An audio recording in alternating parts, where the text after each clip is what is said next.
day and welcome to BCC Spotlight. Today we have a wonderful gentleman with us, Mr. Leo Bernstein. Leo, welcome to the show. And Leo, it was 52 years ago today that a very special event happened in your life. Could you tell us about that? First of all, let me tell you it's my pleasure to be here, and I appreciate inviting.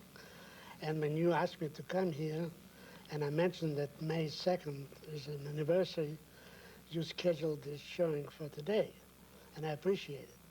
May 2nd, 1945 was the day me and another thousands of people were walking on the death march, and the American army came into Germany, the Third Army under General Patton, and liberated us from certain extermination. At the time, it was the end of 4 years of internment in the concentration camp, and it was, all of a sudden, we were free. As you know, the war was over about 3 days later, after we were liberated. When we were walking on the death march, the German guards had big dogs watching us walking, and they used that march for dual purpose.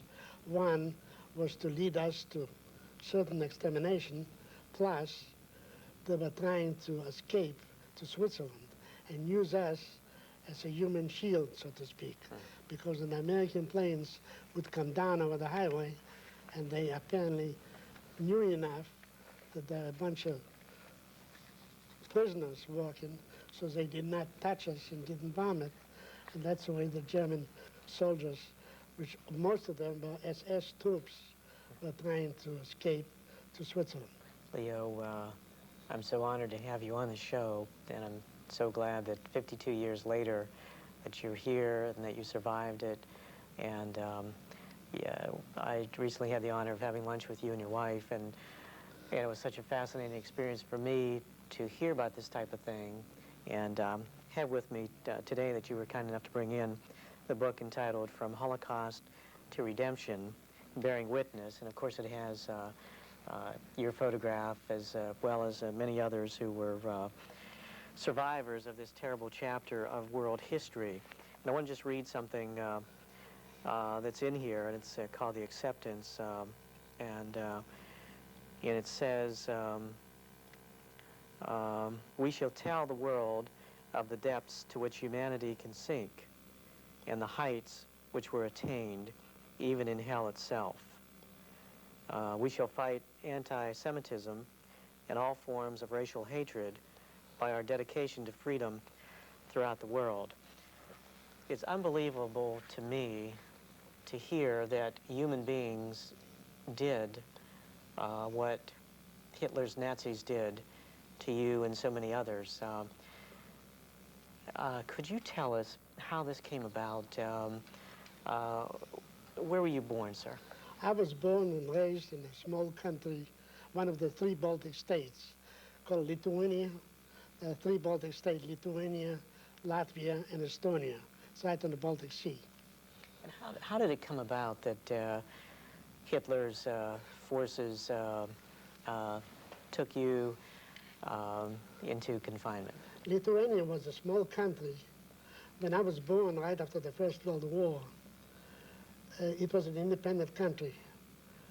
And then in the 1940s, the Soviet Union, our neighbor in the east, decided that small countries like Lithuania could not survive, so they came in and occupied us. Actually, they claimed they didn't occupy us. They had an election, and we elected to become part of the Soviet Union.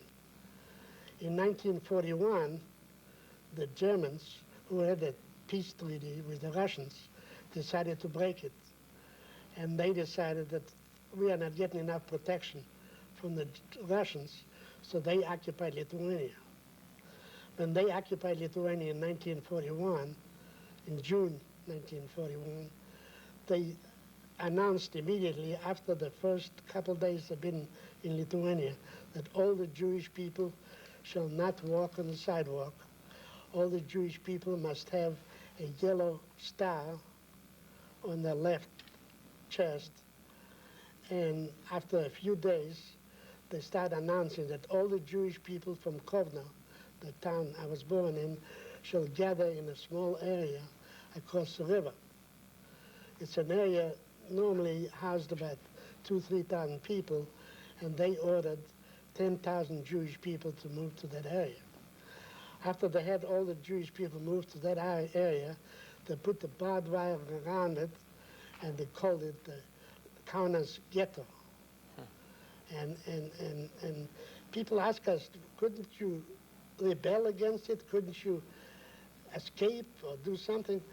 At the time, the Lithuanian neighbors, the Gentile neighbors, actually got told by the Germans that they had to watch out for Germany to make sure that all the Jews go to the concentration camp, go to the ghetto.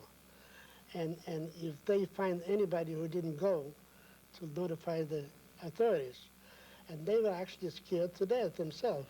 So it wasn't a matter of choice. We just had to go and go into that little area with whatever we could carry with us. So you left your homes and now was this Kaunas. okay? And we went across the river in a small town called Slobodka. did your entire family go? Yeah.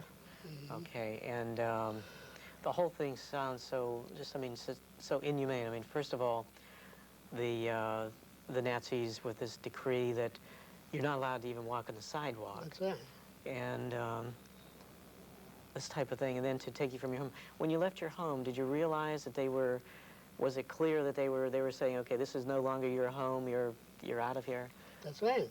Of course, having the Russians before, we had to move out of our house, of our home, because the Russians figured that my dad made too much money. So that was a crime in Russia, to have too much money. Yeah. So they kicked us out of the home, and we lived in a little small apartment. Yeah. And then the Nazis... And then the Nazis came in.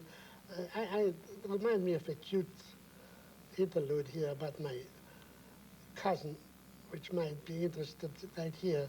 My cousin was a senator in the Lithuanian government. He was an attorney, an international attorney. His name was Jacob Goldberg. When the Russians came in, they put him in jail because he was a congressman in an independent democracy. Then when the Germans came in, they liberated him from jail and put him in concentration camps because he was Jewish. Oh, my goodness.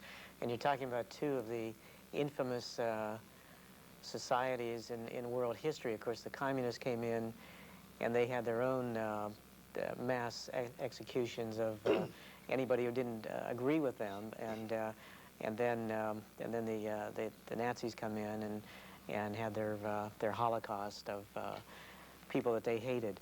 Now, when you went to the first area, how long were you in that particular camp? Just a matter of a month.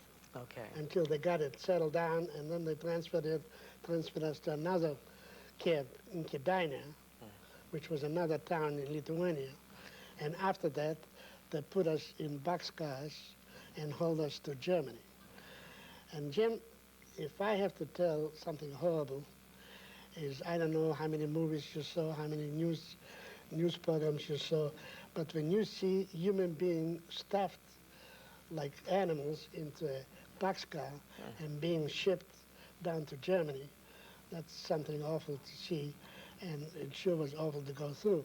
But at least we were the whole family together, and we still could talk to each other. When the train went into Germany, at one point, they took all the women off, and my sisters were dropped off in Stutthof, and the train went on to Germany, and I wound up in Dachau. What happened to your mother and sisters? My mother, believe it or not, she died a natural death while we were still in the Kovno, in the Kaunas ghetto. And that cousin of mine, Goldberg, delivered a eulogy. And he told everybody present at the funeral, that she was a great lady, God made her die in all this turbulent time and natural death, whereas all of us are facing no matter what kind of death. One of my sisters had diabetes, and when she was taken off in Stutthof, I'm sure she couldn't get any insulin, and she probably went out. And two of my other sisters went off and never heard from. My brother, in our family had 6 children. We had 2 girls and my brother, and then 2 more girls and me. My brother, when the war broke out in 1939, he was graduate attorney, and every so often he would take a trip. And in 39, he decided to take a trip to the United States. And when he left for United States vacation, my mother told him that she had a brother somewhere in the United States. I'll never forget when Mom used to tell, he's in Selma, Allah. Anyway, my brother came over to this country, and he found my mother's brother, who was a mayor of Selma, Alabama. And at that time, he convinced my brother that he should never go back to Lithuania.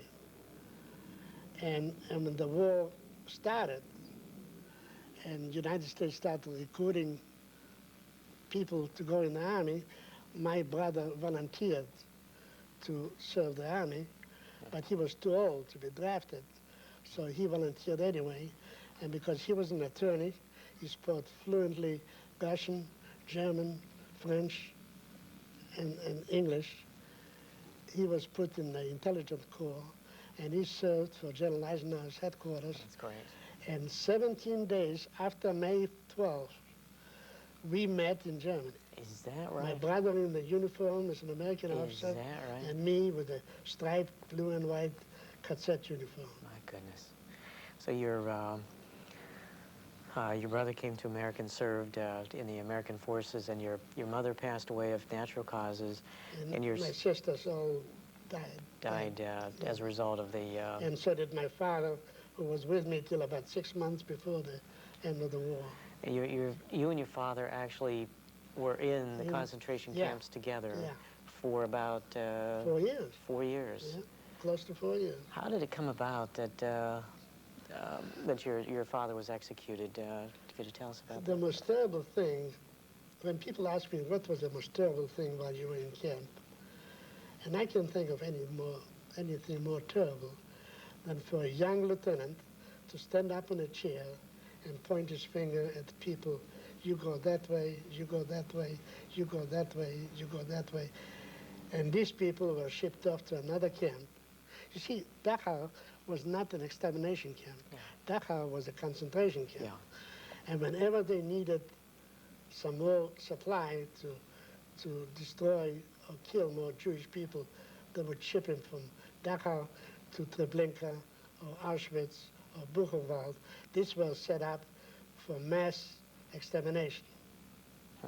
And in my opinion, for a young lieutenant to stand up there and decide if I should die today or I should die in another 6 weeks, I think that's horrible, and that's the most terrible thing you can go through, to take a human being deciding if I'm to die now or live another 6 months. Terrible. And your father actually My father was one of these selections. He was shipped to the wrong side. And once they were shipped to the wrong side, they had a line of soldiers set up with dogs and machine guns, and you couldn't cross over, and they were shipped off in boxcars. He had no chance to say goodbye? No chance whatsoever. What were the conditions like in the concentration camps? You see, the concentration camp guards were mostly SS troops. These were guys who had enough money, who could bribe the German hierarchy to keep him in concentration camps, guarding helpless prisoners, rather than go out to the Eastern Front and face an army like the Soviet Union. So consequently, once they got to be a guard in camp, they tried to do, quote and unquote, a good job. And the good job was to be as rough and tough as you can on the prisoners. Because we had a commandant at one point, and he used to make speeches every morning and tell us that we have no hope to ever survive it, that we're going to get killed anyway, so we might as well do what he says to do. Even though the entrance of every concentration camp has a big sign. If you ever see one, you'll recognize it. It said, Arbeit macht frei. Labor gets you free, which is a lot of hooey. But the point I'm trying to make is that these guards of ours tried to do a good job so they could stay on their job rather than be soldiers and fight. So they were pretty mean to us, and of course they didn't feed us much. So the better time of the camp was actually when we went out to work, because once we got to the working place, to the airport, they had guards surrounding the airport, and we didn't see any guards right by us. But in the camp, we had to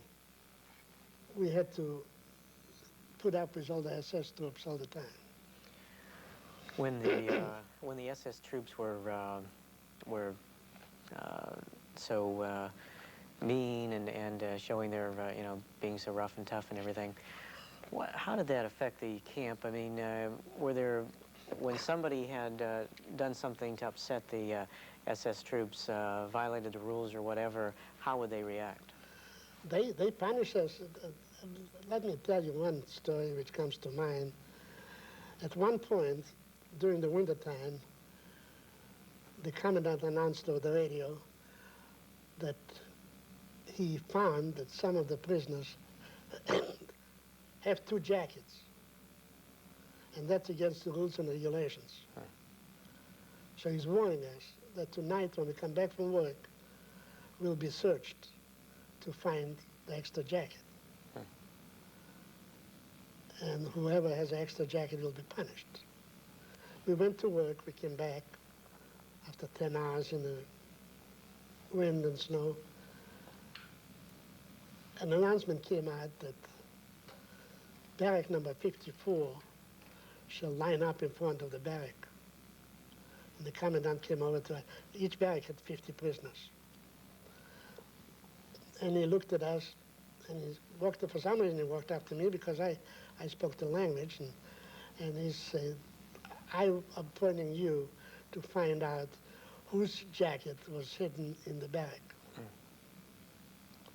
And Jim, some of the 50 people in my barrack were my professors in college, teachers from high school, neighbors, and my father.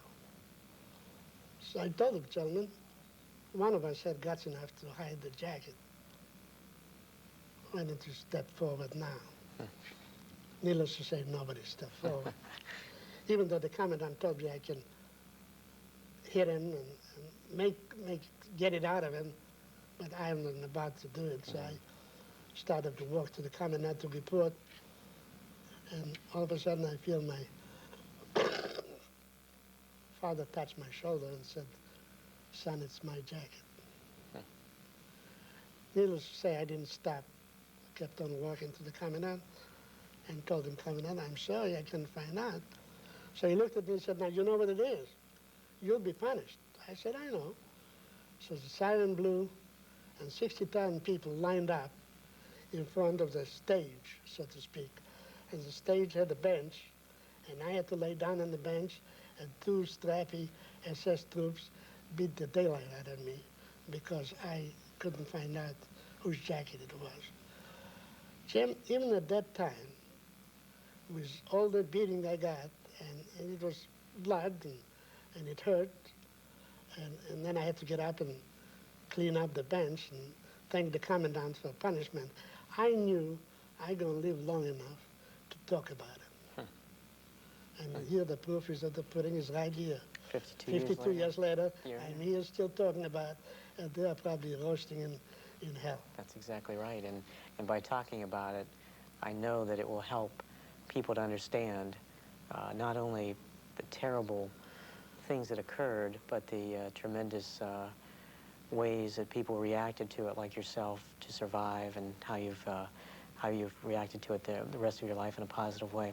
When this happened, if the SS troops would have known that it was your father who did that, what would they have done to your father? I don't know what they would have done, but a day later the commandant come up to me, and I hardly could move because of the beating. He told me, he said, "I understand you're a good son." So, Apparently you see, some of the prisoners would report every little bitty things going on. The commandant knew for some reason or another, he knew what's going on in camp all the time. when they beat you, how long did they beat you? How did they beat you? About 50 lashes. Is that right? And it was with long, leather straps. It wasn't, I couldn't help it. My wife, who sits over there, when we go to bed, she always looks at my back, and she still couldn't get over. She's looking for them. Fortunately, I never got any permanent marks. But, Yeah. but And you say there were 60,000 people, and they all and came. they had to watch. They had to come and watch you Yeah. getting beaten. The daily routine at one of these camps, was there a lot of starvation going on? In the morning, we used to get up and get coffee, hot coffee, and Jim, the coffee wasn't fit to drink, so we used to do it to wash our faces, because that's the only warm water we could get. Then, if you see pictures of prisoners in any film, you'll see that each prisoner has a little can or bucket carrying around, because you never know when you're going to get something to eat or to drink. Then they would give us in the morning a cup of soup, and then they give us a loaf of bread for about 20 guys. And you never saw a more precision operation to divide that loaf of bread into 20 parts, because each one of us wanted to make sure that you get your share. Yeah. It was little enough, precious enough little, but we watched each other, and then we split it out. So we used to get a bowl of soup in the morning, and the bread, and maybe a bowl of soup at night, and that's about all we used to get. But I got out of camp, Jim, I weighed 92 pounds. 92 pounds. So you know I could have had too much to eat and too much to... You and I talked when we first met, that my dad served in World War II, and he served in Patton's Third Army. And he had told me before he died that he had been part of the group that had liberated concentration camps, and he told me how bad it was, and I always felt really I don't know if bitter might be too strong a word, but when people would say there was no Holocaust, I would tell them, I know there was. First of all, it's irrational for anyone to think that there wasn't, but my dad liberated some of the concentration camps and told me how horrible it was, and he could not believe that people could treat people like that. And when you and I met, and it was my dad's, he served in Patton's Third Army, and that was the army that had liberated you. And we don't know whether my dad ever met you or others there, but I know from what he indicated, it was terrible. And when you say you weighed 92 pounds and have gone through this, it's just incredible. When you were at the camps, when you saw all of this around you, you had mentioned there were people dying on pretty much a daily basis. You had said that there were people dying on a daily basis. What were they being killed? Some of them being killed. A lot of people got killed for the simple reason that when the German told them to pick up a shovel, they picked up a pick. They didn't know what the Germans were talking about. And that was reason enough to get killed. Is that right? They killed him for that? Yeah, killed him for less than that. And a lot of people just died walking down to work, marching. People just fell down and they couldn't make it anymore. We had wooden shoes on, and when you try to walk in wooden shoes and your feet swell up and you take off your shoe, you can hardly put it back on, and you freeze, your feet freeze, and you can make it any longer. So between starvation and normal sickness and getting kicked in, now I got kicked out. I lost a few of my teeth by getting knocked out for doing nothing practically. Leo, So people were dying all the time.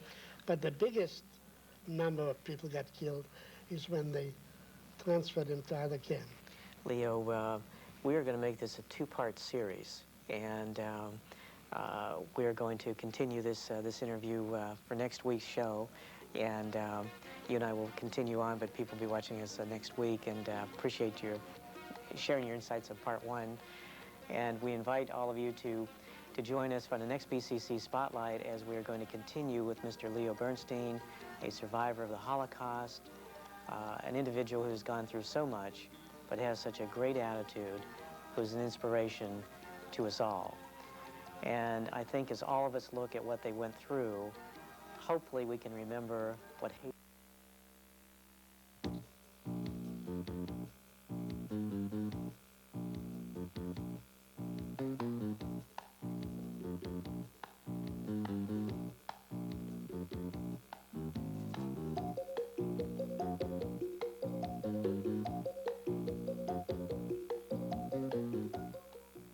Good day and welcome to BCC Spotlight. This is part two of Leo Bernstein, a Holocaust survivor. And we welcome you back to the show, and we welcome you, Mr. Bernstein, and thank you for being with us for this second part of the show. And I want to start the show the same way I did last week, and to indicate again that I have the book, From Holocaust to Redemption, Bearing Witness. In the book, it has your photograph and information about you, as it does many other individuals who were part of that unfortunate part of history. And also in it is a page that is entitled "The Acceptance," and in that it says, as part of it, we dedicate this pledge to you, our parents who suffered and survived, to our grandparents who perished in the flames, to our vanished brothers and sisters, more than 1 million Jewish children so brutally murdered, to all 6 million whose unyielding spiritual and physical resistance, even in the camps and ghettos, exemplifies our people's commitment to life. And then it continues, we shall tell the world of the depths to which humanity can sink and the heights which were attained even in hell itself. We shall fight anti-Semitism and all forms of racial hatred by our dedication to freedom throughout the world. As we look at this period of history, and you, of course, were part of it, it all seems so senseless is too weak of a word, but it seems so insane. And the part about 1 million Jewish children brutally murdered. I mean, the whole chapter speaks of people who had to be not only insane, but so driven by hatred that their actions were just something that are just terrifying. When you look at this period, I think one of the most amazing parts when I talked to you over lunch was, as you look back, you indicated to me that you don't have hatred for the Nazis. As I told you before, I lost members of my family. To count them up, I lost about 13 members of my family. And I have a feeling that they are dead, and nothing I can do would bring them back. Yeah. Me going out and killing 100 Germans would bring one of them back. Yeah. And after all, it has been 50 years, yeah. and you learn to live with it. And I came to a new country. I came to the United States in 1948. That's my new home. I got involved in community affairs. I like where I live. I like what I'm doing. And I started a new life, and I enjoy it. And to hate people wouldn't solve anything. And time has a way of curing things. and like I said, hate wouldn't accomplish anything. I think you are such a wonderful model for all of us with your attitude, because we see people who hate uh, for no reason at all, and you know, some people may hate because of jealousy or whatever. If anyone had a right to hate, it would be you, and you don't hate, and I think that that has to be an inspiration to all of us. If we could go back to what you experienced, for the people who perhaps missed last week's show, you told us of some of the things which occurred, how Germany had invaded the Soviet Union and had taken over some of the territories that the Soviet Union had before. One was Lithuania, in which you lived, and of the inhumanity that you experienced as you went first to what they called a ghetto and then to various concentration camps. Along the way, you were transported to Germany. Did you say it was in boxcars? It was actually cattle cars, Cattle cars. which you normally transport cows and horses and sheep and so on. They were transporting prisoners and packed them in like sardines. And can you imagine all the facilities were right there? And every so often we would stop and empty the buckets and continue on the trip. And sometimes, like the one we went from Lithuania to Dachau was about 8-day trip. So we were, by the time we got there, we were worn out and dirty and stinky, and every place we stopped, we saw the German people, and of course the big sign on the cars were that here Jews are being transferred to concentration camp. And the neighboring people would stop, and they wouldn't even bother offering us drinks, and they were kind of seeing the policy of Hitler being carried out. He told them that they are the best people in the world, and all they have to do is destroy a bunch of Jewish people, and they will conquer the world. Actually, what they did, they took all the fortune away from the Jewish people and used it for armaments and building up the German army. Did you ever hear Hitler speak? Yeah, I used to hear him a lot of times, and this bastard could speak. Yeah. He could deliver a speech, and he had the German people hypnotized. And why not? He told them how good they are. He told them that they are entitled to have the world. He told them they can conquer the world. And he told them how to go about it. And they trusted him, they believed in him, and they followed him. You know, 52 years later, as we're sitting here taping this on the 52nd anniversary of your liberation from the concentration camps, it is so hard to imagine, and maybe that's the most dangerous part, is that it is so hard to imagine 52 years later, and maybe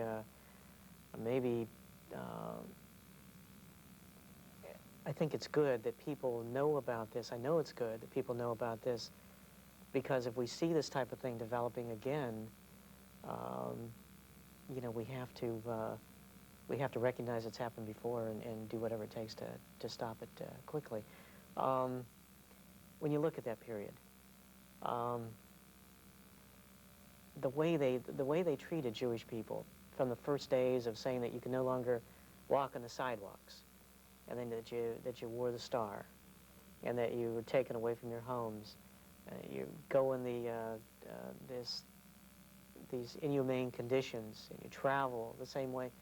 And it just seems like we really wouldn't treat animals that way, and it's just so, it's incomprehensible, the whole thing. Listening to you, and I've been thinking about the years in camp, I might tell something here which not many people know, because not many people met survivors.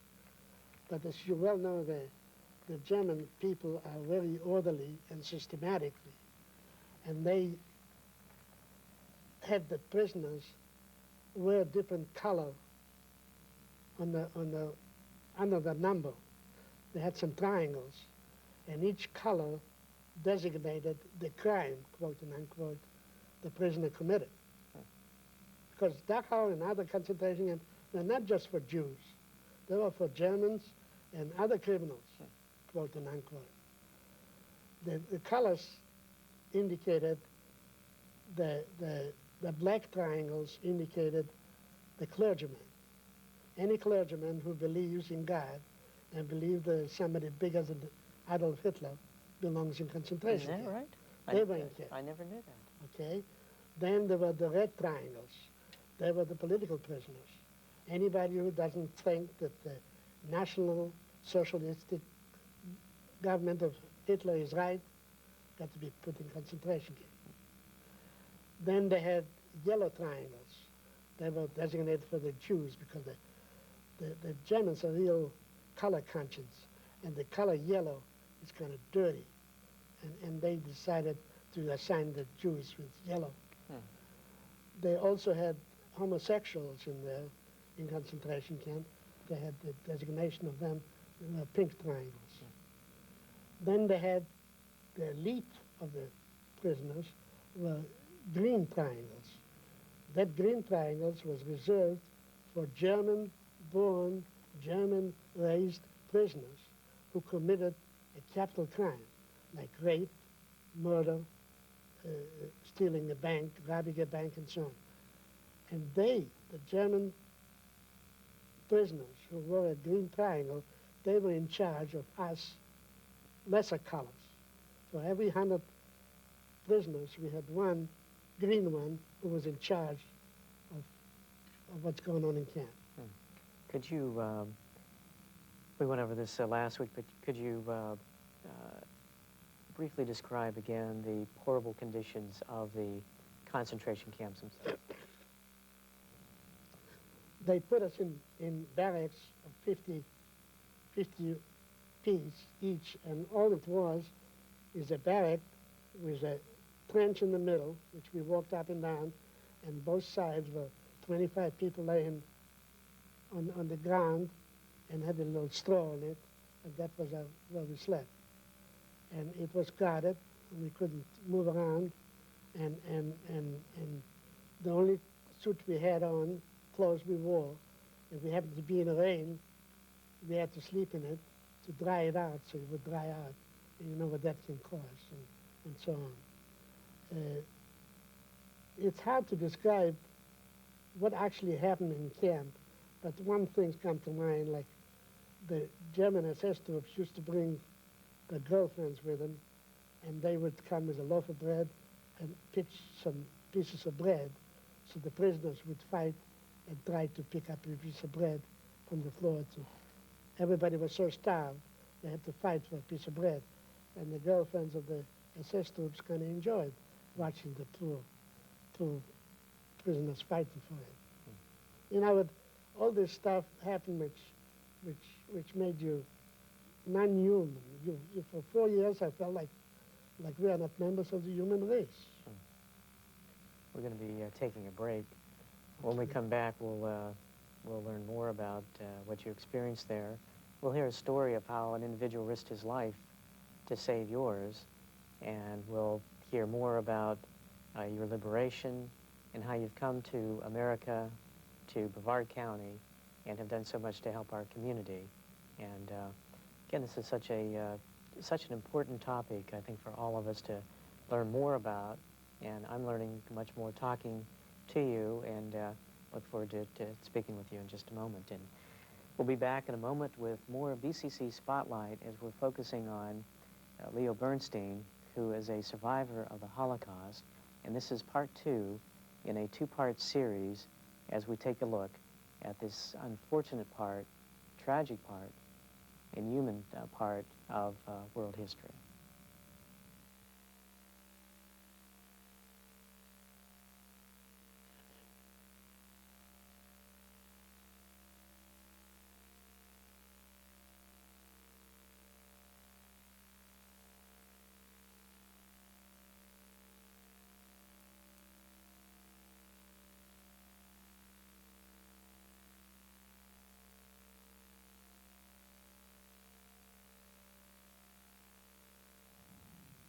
Welcome back to BCC Spotlight. We're with Leo Bernstein today, a survivor of the Holocaust.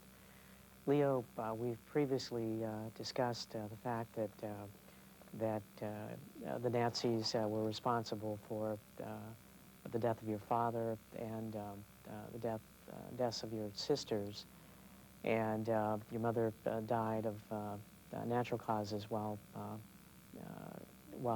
locked up as well. Could you tell us the story that you previously shared with me about how one day you heard the cries of someone who was starving to death, and the events after that? In the first part of the time in the concentration camp, we had a typhus epidemic. And they put all the people who had typhus in a certain part of the camp, and they put some barbed wire around it. And one day I walked by there and I heard a weak voice, "Hey, Bernstein, I'm starving to death. I haven't had anything to eat for 4 days." And I looked up, and it was a boy from my hometown. Actually, Jim, he was a boy from the wrong side of the track. He was a poor boy, whereas I was pretty well off. Dad sent me to private school. Dad sent me to college. And this poor soul, he was born to a tailor. And all his father could do is teach him how to become a tailor apprentice, and taught him how to read and write and so on and so on. But anyway, his plea was so touching that I lost control, and I ran into the German kitchen and stole a cup of sugar and gave it to him. And apparently that did the trick. The sugar got his system going. And so 3.5, 4 years later, we were in Dachau together, and an announcement was published on the wall that 17 engineers had to go to Augsburg to do some engineering work. All through the camp, Jim, I was one of the few guys who was optimistic about, we'll get out of it. Especially after, you remember Pearl Harbor, which was a sad day for the United States. It was actually a happy day for us, because we knew the United States will enter the war, and while they're entering the war, they might shut up Hitler and maybe we'll get liberated. Little did I know it'll take 4 years to do it. But anyway, I was always an optimist. But this time, when I saw the published list of 17 engineers, I wasn't too happy. And I feel a fellow coming over and say, "Hey, Bernstein, you saved my life at the epidemic. So let me save yours." Did you know at the time, and he knew, that you were going up there to be executed? Yeah, right. Okay. No, he didn't know. I wasn't too happy about going. Okay. So I told him, I said, "Buddy, you're a tailor apprentice. What if they do need engineers? You wouldn't know which pencil is up." He said, "That's all right. I had 4 years." And he was a good, strappy, strong boy, and he convinced me to trade places. And at the time, to trade places was really simple. He took his jacket off, I took my jacket off, and he became prisoner 82,603, me. And he was shipped to Augsburg. And he knew by doing that he would likely lose his life. Right. Okay. The war was over, and I'm walking down the street of Munich. And who do I see but my friend, the tailor apprentice? And I grabbed my arm, kiss him and cry, and I said, "What happened that night?" He said, "Bernstein, you were right.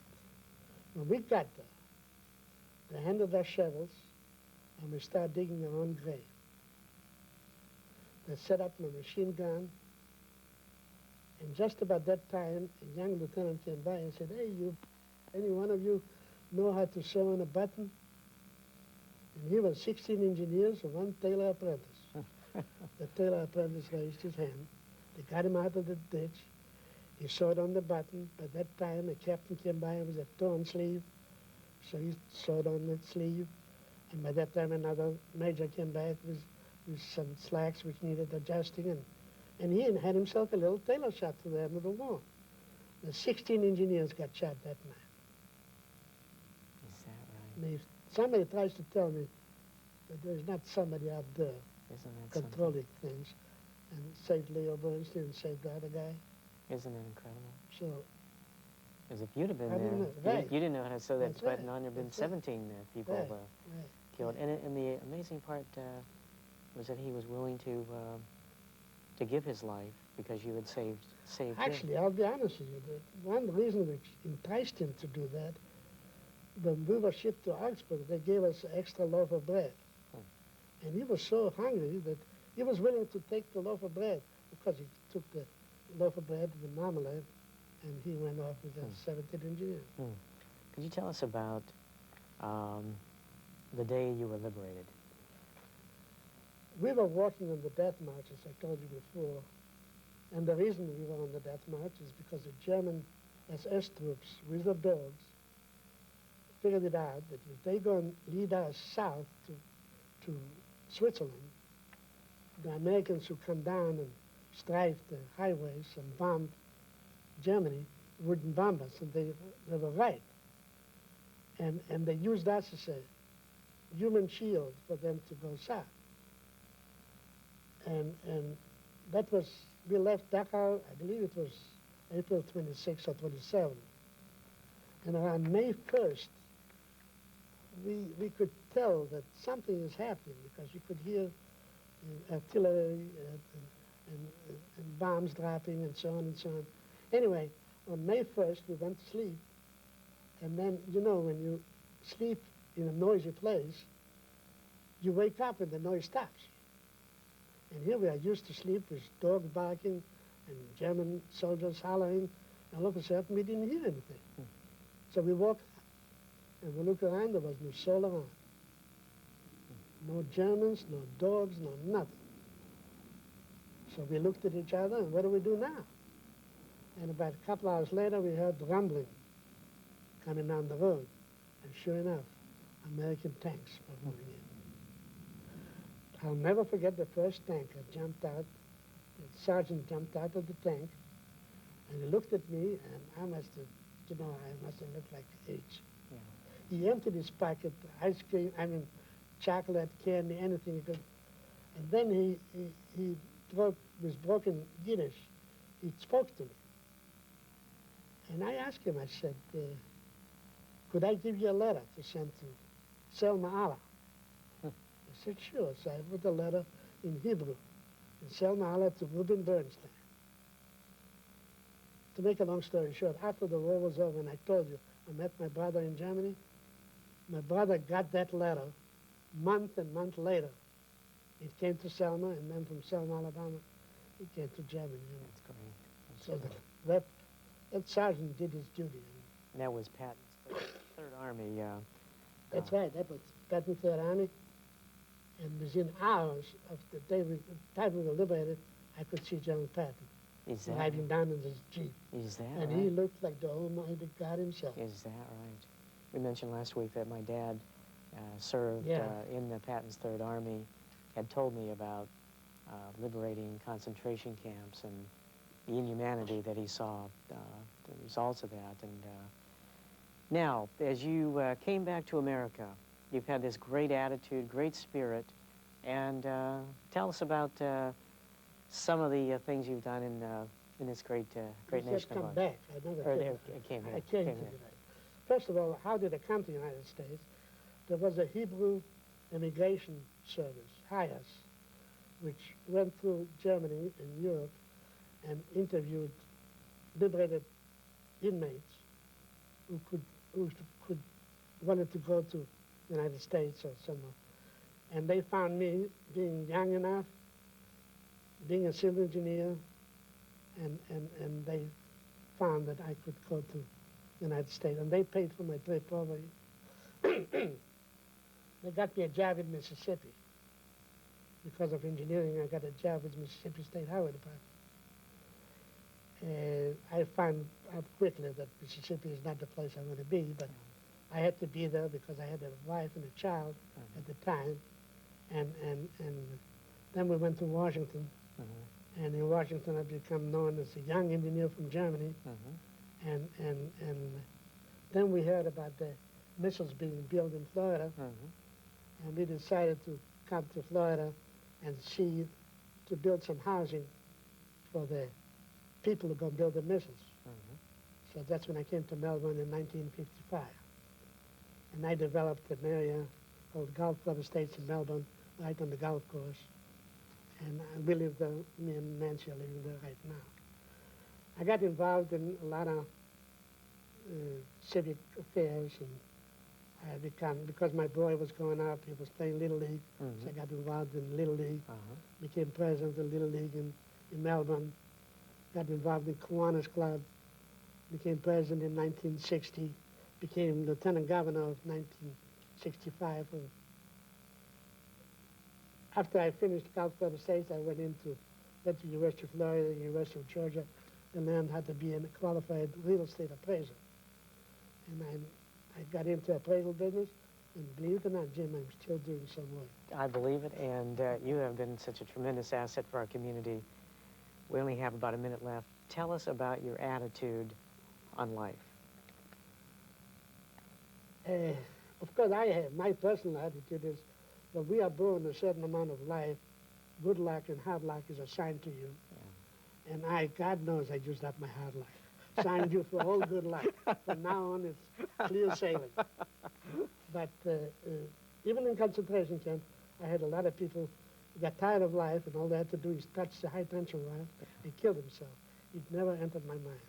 I figured we are here, we might as well make the best of it and hope to live a rich life from now on. That's my philosophy of life. Yeah, I appreciate it very much, and the most remarkable part about it is you do not hate, and you're an inspiration to us all. I appreciate you being on the show, and continued best wishes to you. Thank you very much. I'd like to just say a word. Mr. Bernstein represents what I think all of us need to strive for. But I'd like to do something else. I'd like to thank those World War II veterans who helped to make the world free, to free Mr. Bernstein, and also to keep our nation free, as our veterans have done throughout the ages. And they went against a madman, Adolf Hitler, and his forces of hatred, and fought. Many of them died, and my dad was among the ones who fought. I'd like to thank all of them for all that they did, and I'd like to encourage all of us to reject the forces of hatred and to embrace freedom.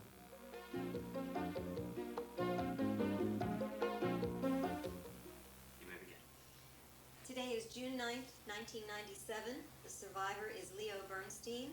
The interviewer is Eileen Gottlieb. We are in the city of Melbourne, Florida, in the United States, and the language is English.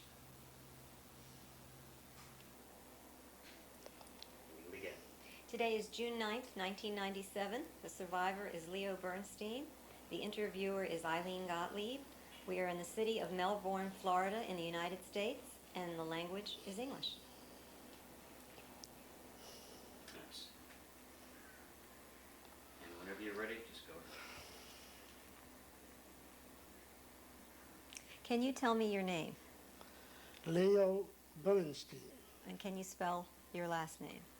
Bernstein. And what is your date of birth?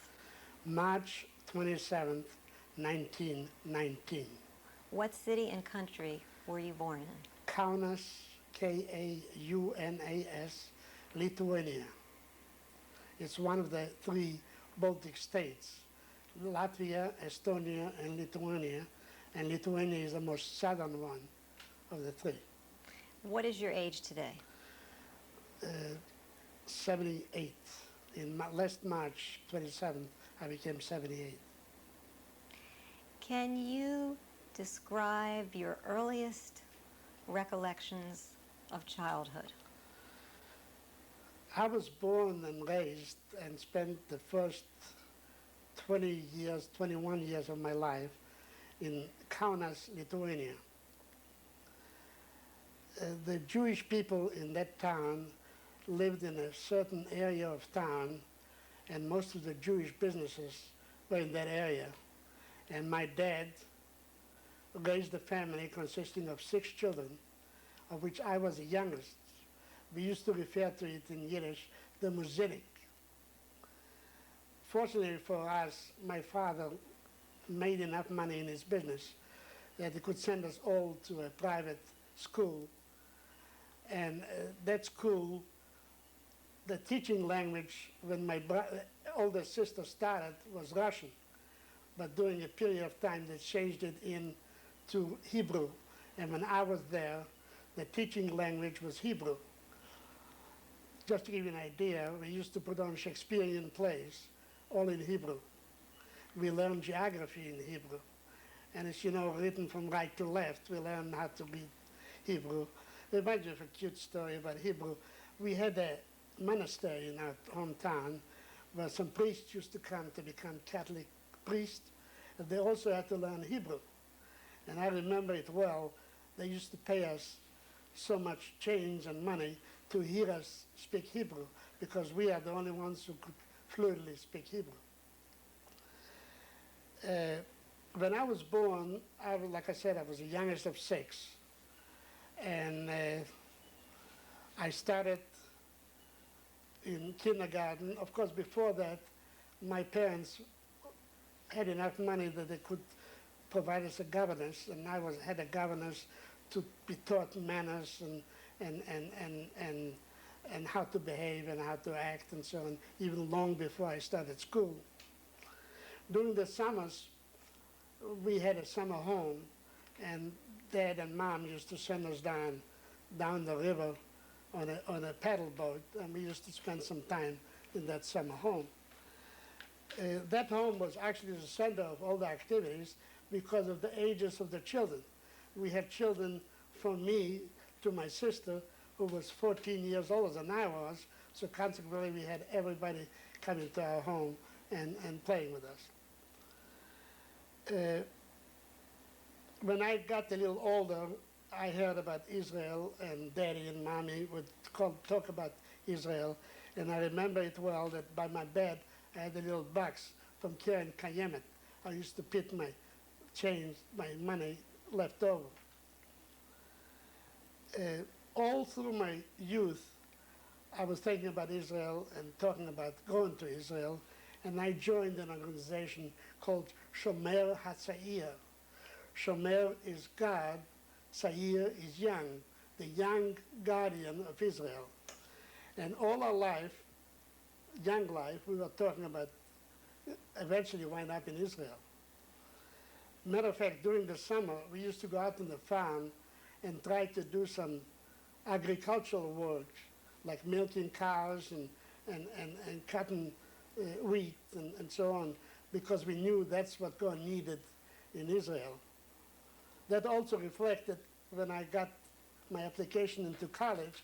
I applied to engineering school, a civil engineering school, because I'll never forget my school advisor advised me. He said, Bernstein, you shouldn't go to civil engineering. You'll never get a government job in Lithuania.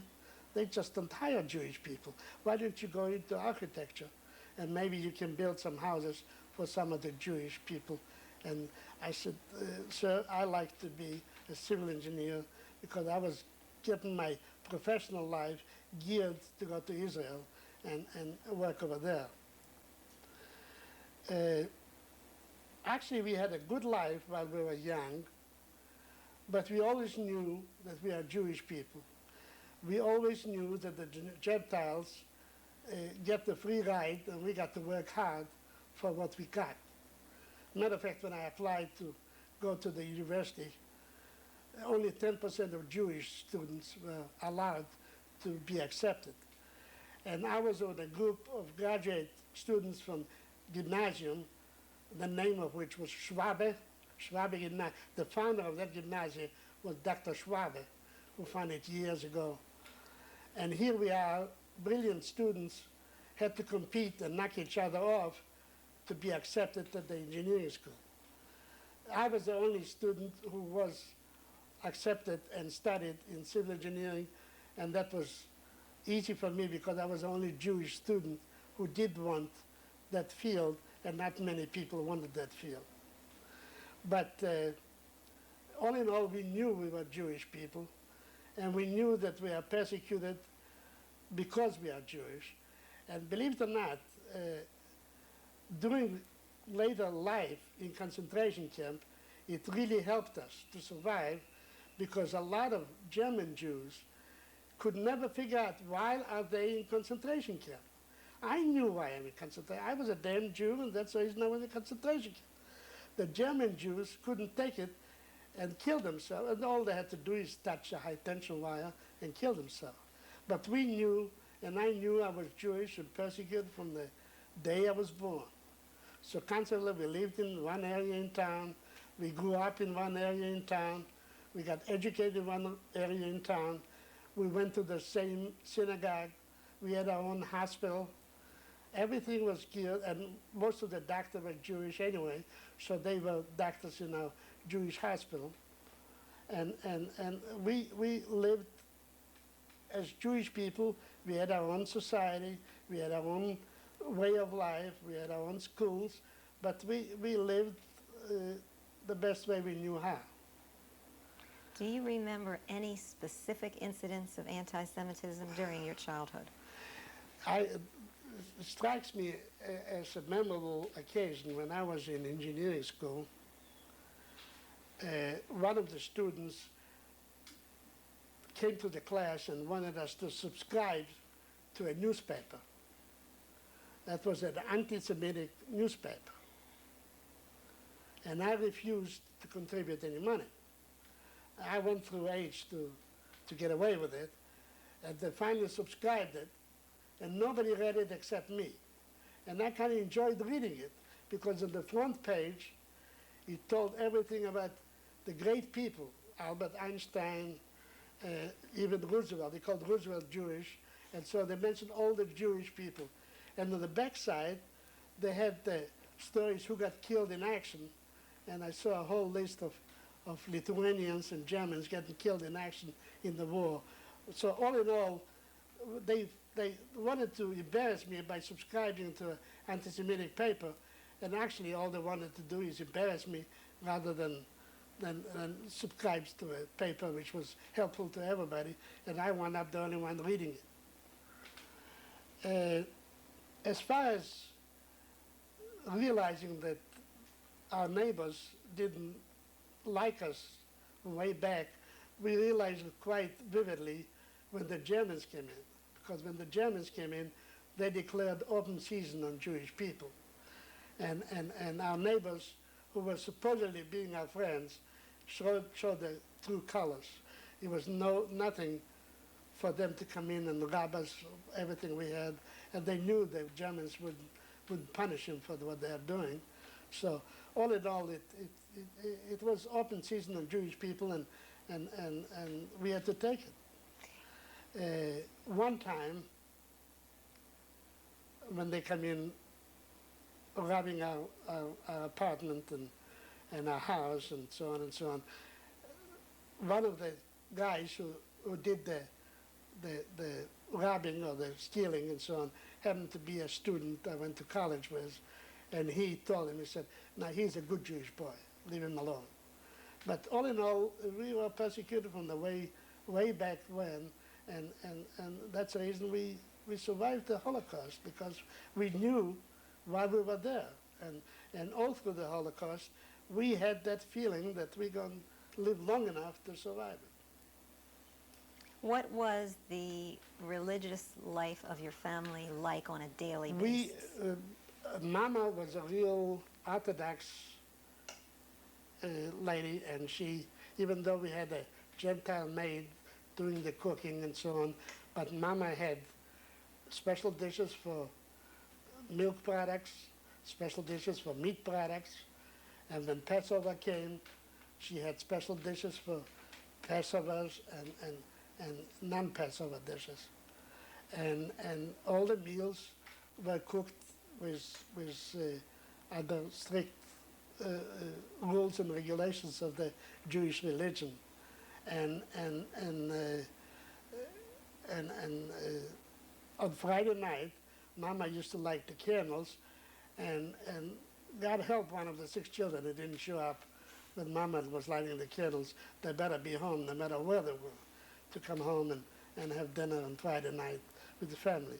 On Saturday, we all used to go to the temple, and of course, I don't think American women would appreciate it now, but we had it in synagogue. The women had to sit upstairs, separate from the men, but they lived with it and they existed with it, and of course, when I became 13, that was a big thing. I went to the synagogue, and I actually read the Haftarah. Because for me it came easy because I was from a Hebrew high school, and I could fluently read Hebrew, and of course at that time they presented me some presents, and being the youngest of six, I will always have special privileges, and to answer your question directly, we were an Orthodox religious family, and all of us, every holiday we'd go to synagogue, and we used to practice it at home. What do you remember in particular about your relationship with your father? My father was a real busy businessman. He was in the textile industry, and I remember him going, at the time, I'm talking about the 20s and the early 30s, going to England to buy some machinery and bring it back to Lithuania. I might as well insert right now, when the Russians came in 1940, the first thing they did is took all the equipment and shipped it to the Soviet Union. But anyway, when my dad was in business, I remember he assigned me as being the youngest boy. I remember a boy of 7 or 8. He assigned me to give the needy people who were coming on Friday night before the holiday, and I would dole out some money for them so they would have something to do on Friday. And Dad used to leave it up to me, and I was making the decision at the age of 8 or 9 which family should get what and how much money they should get for Friday night.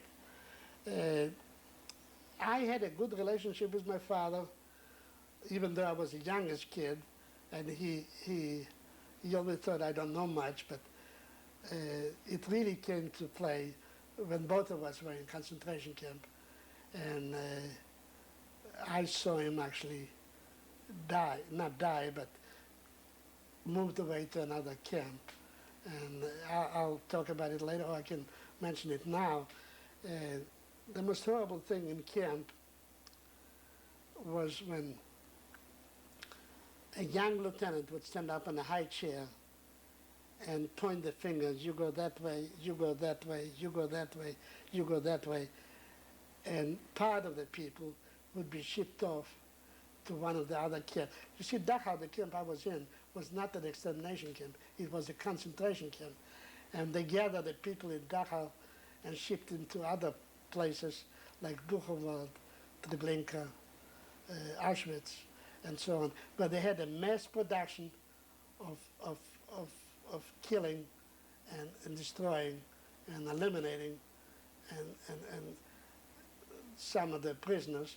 And when they used to unload supplies, so to speak, they would get it from Dachau. And that young lieutenant used to tell us if we should die today or die another 2 or 3 weeks. And I think that was the horrible thing I had to go through. When was the last time that you saw your father? It was in early 1945. I was liberated in May 45, and I must have seen him in February 1945, and he was in line when the lieutenant sent him to the wrong side. And once they sent him to the wrong side, they had a line of machine guns set up and a bunch of SS troops to keep us from getting close to him, and that's the last time I saw him. Do you remember what you were thinking when that happened? I felt helpless, but yet I felt I'll live long enough to talk about it, and I'm glad. The proof of the pudding is that here I am talking about it, but it was bad. I saw all the people hauled away, but it was especially bad when you saw your own father gone that way. On the other hand, Eileen, it might have been a blessing in disguise because at the end, when he was getting close to he was too weak to share his work. And when we used to go out to the airport, I used to work side by side with him and try to pick up the slack for him too. And I don't know how long I could continue that way. So it was bad. Can you talk about your relationship with your mother as a child growing up?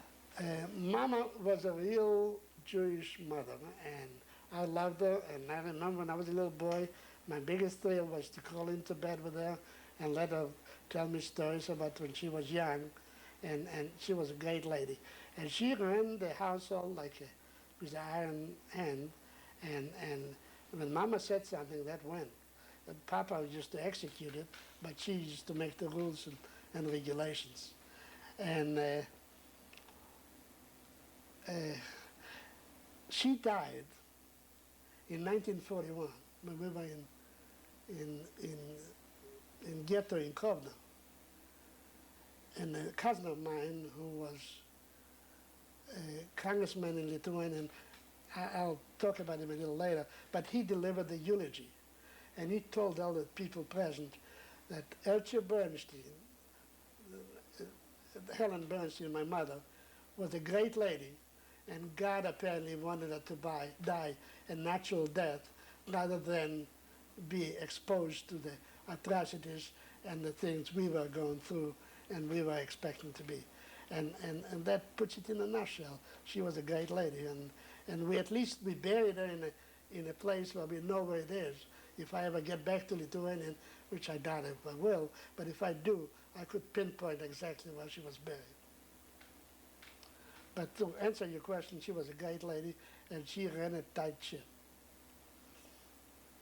Do you remember anything in particular from your childhood about your relationship with your brothers and sisters and your daily life? In school, of course, we were 6 children altogether. We had the oldest sister, next to her was another sister, and then my brother, and then 2 more sisters, and then me.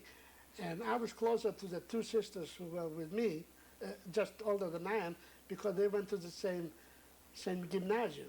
And I used to see him in school. And I used to make sure that I get my lunch on time. And of course, I used to blackmail him because I used to date somebody. I would tell Mama about it, and I had a ball. They used to bribe me all the time to make sure that I'm happy and don't squeal on them. And we had a good time with the sisters who were close to me. And what happened to them?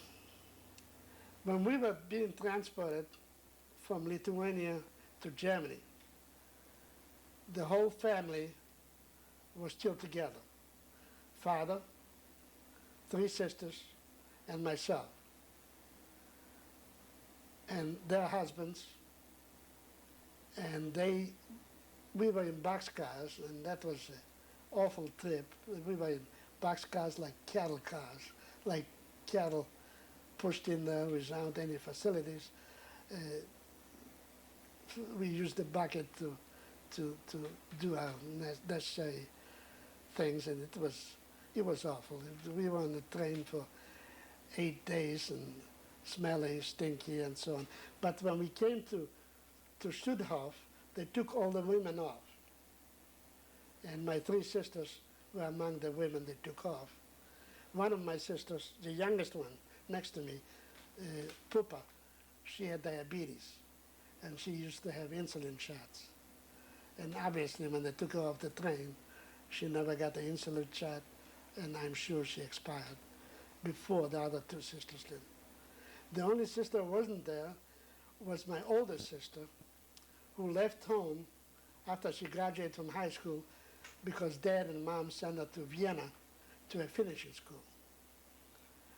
And she met a Jewish army, I believe he's major, by the name of Polacek, and she married him, and she never came home.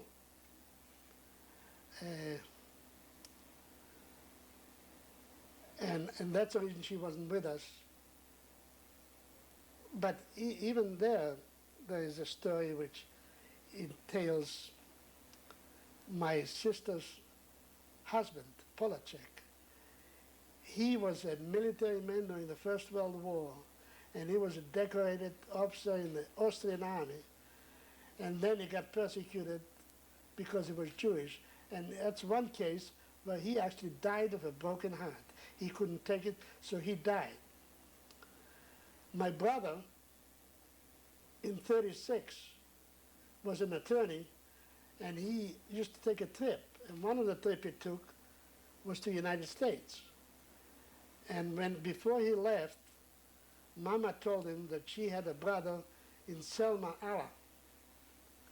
And for him to look up her brother, and Selma, Allah stood for Selma, Alabama. I didn't know it at the time.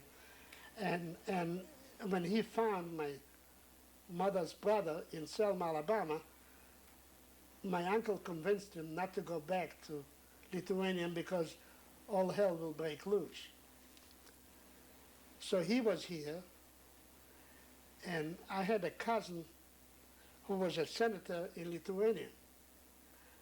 And when the war started in 1939, he found some regulation in the Lithuanian law that if a Lithuanian citizen marries an Austrian or a German or a French citizen, and that citizen dies, the Lithuanian citizen can get his citizenship back. So he figured out a way where my sister could become a Lithuanian citizen. And he brought her to Lithuania. And she went to the United States on the last boat which left before the war broke out in 1939. And she wound up in Selma, Alabama with my brother. So that's the reason she wasn't there, and my brother wasn't there. But my three sisters were taken off in Stutthof, and the men were shipped to Dachau. So you're the only one of the family that was in Europe that survived? Who? You. I am the only one, yeah. Is there anything else that you remember that you would like to share about your childhood as a Jew in Lithuania? And like I said, we used to live in a certain, in a small area, but we were happy. We had a good social way of life. I was a member of the Shomer Tzahir. The only way we could become organized in Shomer Tzahir, we become the Jewish Boy Scout troop. And we used to pretend we are Boy Scout, but actually we were doing Zionist work, hoping to eventually go to Israel. And all our life was good, solid living, happy living, and even though we knew we were Jewish, we had our life to live through, and we enjoyed it. And if I would refer to my childhood, I would say it was a pretty happy life. Even though we knew we were Jewish, we knew we can step out of line, we knew certain things we cannot do because we are Jewish, we knew we have a quota to meet, like me getting into the university, but we did a happy life because we were happy, productive people. Okay. Can I get a glass of water?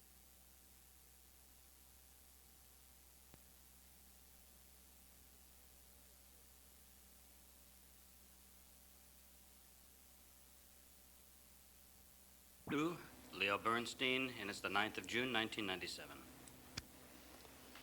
Whenever you're ready. When did life begin to change?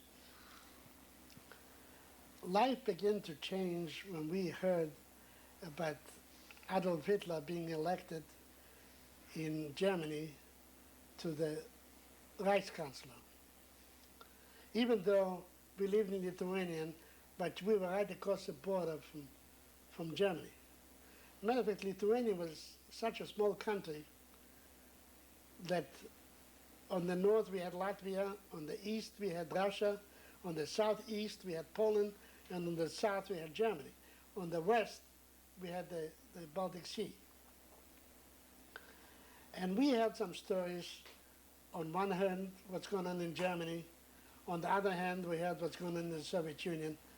And my father, at one point, figured that we are better off under the Germans, even though we didn't know about the atrocities they were doing, because he was one of the successful business people.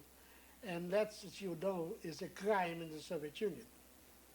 If you make a little money or manage to save up a little money and you get industrious, that's a crime in the Soviet Union. So here we had the two giants, Soviet Union on one side and Germany on the other side. That reminds me, people ask me and said, how come you guys from Lithuania and Estonia and Latvia and Poland and Russia and Germany, you all speak several languages? I said, just picture yourself in the United States. Let's assume Florida would speak one language, Alabama would speak another language, Texas would speak another language, Louisiana would speak another language. We would all speak the languages because here we are fortunate, we got 50 states, we can travel and use the same language, the same money, the same customs, and we don't have to, a few states vary a little bit, but at least we are one big country. And when you live in a small country, that's what you got to do, is learn your neighbors. And when I went to school, the school I went to, the teaching language was Hebrew. At home, we spoke Yiddish. On the streets, we had Lithuanian. The Germans were close by, the Soviet Union was close by, so we had to learn these languages and to work and live. But it began to change, and one main street in Kovno, the naming of one street will show you how things changed. Our main avenue was called Laisvės Alėja, which is Lithuanian for the Freedom Alley, the Alley of the Freedom. Because we got our independence in 1917 from the United Nations in Switzerland, and we were a happy-go-lucky country. We had our own democracy, we had election, we had free election. Matter of fact, one of the congressmen was my cousin, by the name of Yasha Goldberg.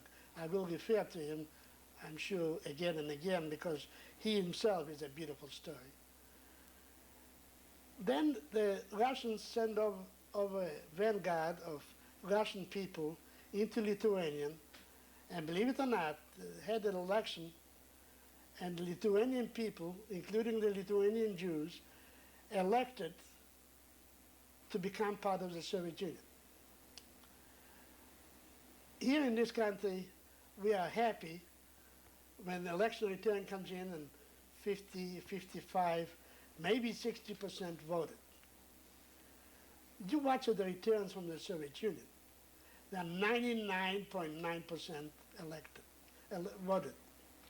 The reason for that is, when you walk down the street in Kovno or Russia, you have to have a passport in your pocket. Here in this country, we are lucky if you have a driver's license. So in Europe, the policeman can stop you on the street and ask you for documentation who you are. And the only way to prove it, you had a passport. You carry that passport with you at all times. When you went to election, you get a little stamp on the passport.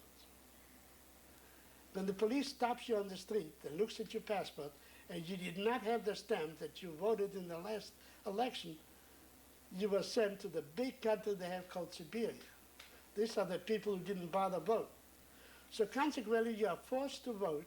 You must vote because you want the little stamp on your passport. However, when you get to vote, you only have one person to vote for. When I was old enough to vote, I voted for Stalin because I didn't have any choice in the matter. I wanted the stamp on my passport. So we elected Stalin and the Soviet Union to come into Lithuania and take us over and become part, and Lithuania became the 14th Soviet Republic. What year was that, and how old were you? That was 1940. And between 1940 to 1941, we were in effect occupied by the Russians, by the Soviet Union. As soon as the Soviet Union came into Lithuania, they examined the plant my dad owned, and they saw this beautiful British equipment Dad used to buy every so often from England.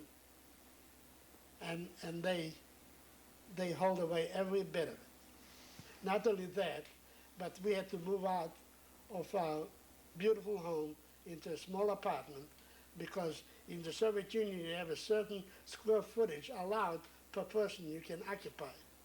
And at the time, it was me and my parents and my youngest sister at home. So we were allocated only so many square feet we could live in. So we moved out of our house into a smaller house, and because that's what the Soviet Union. Do you remember the day that you moved? Pardon? Do you remember the day that you moved? It was early in 1940, sometimes. But the reason we had a little better chance of getting a place to live is because at the time I was the last year in college, and I could get a job with the government. And let me tell you about this job. My job was to be paymaster for the people who did work on the construction job. In the Soviet Union, they pay piecework, not by the hour, but you get paid by what you did during the day. I want you to pay attention to that statement.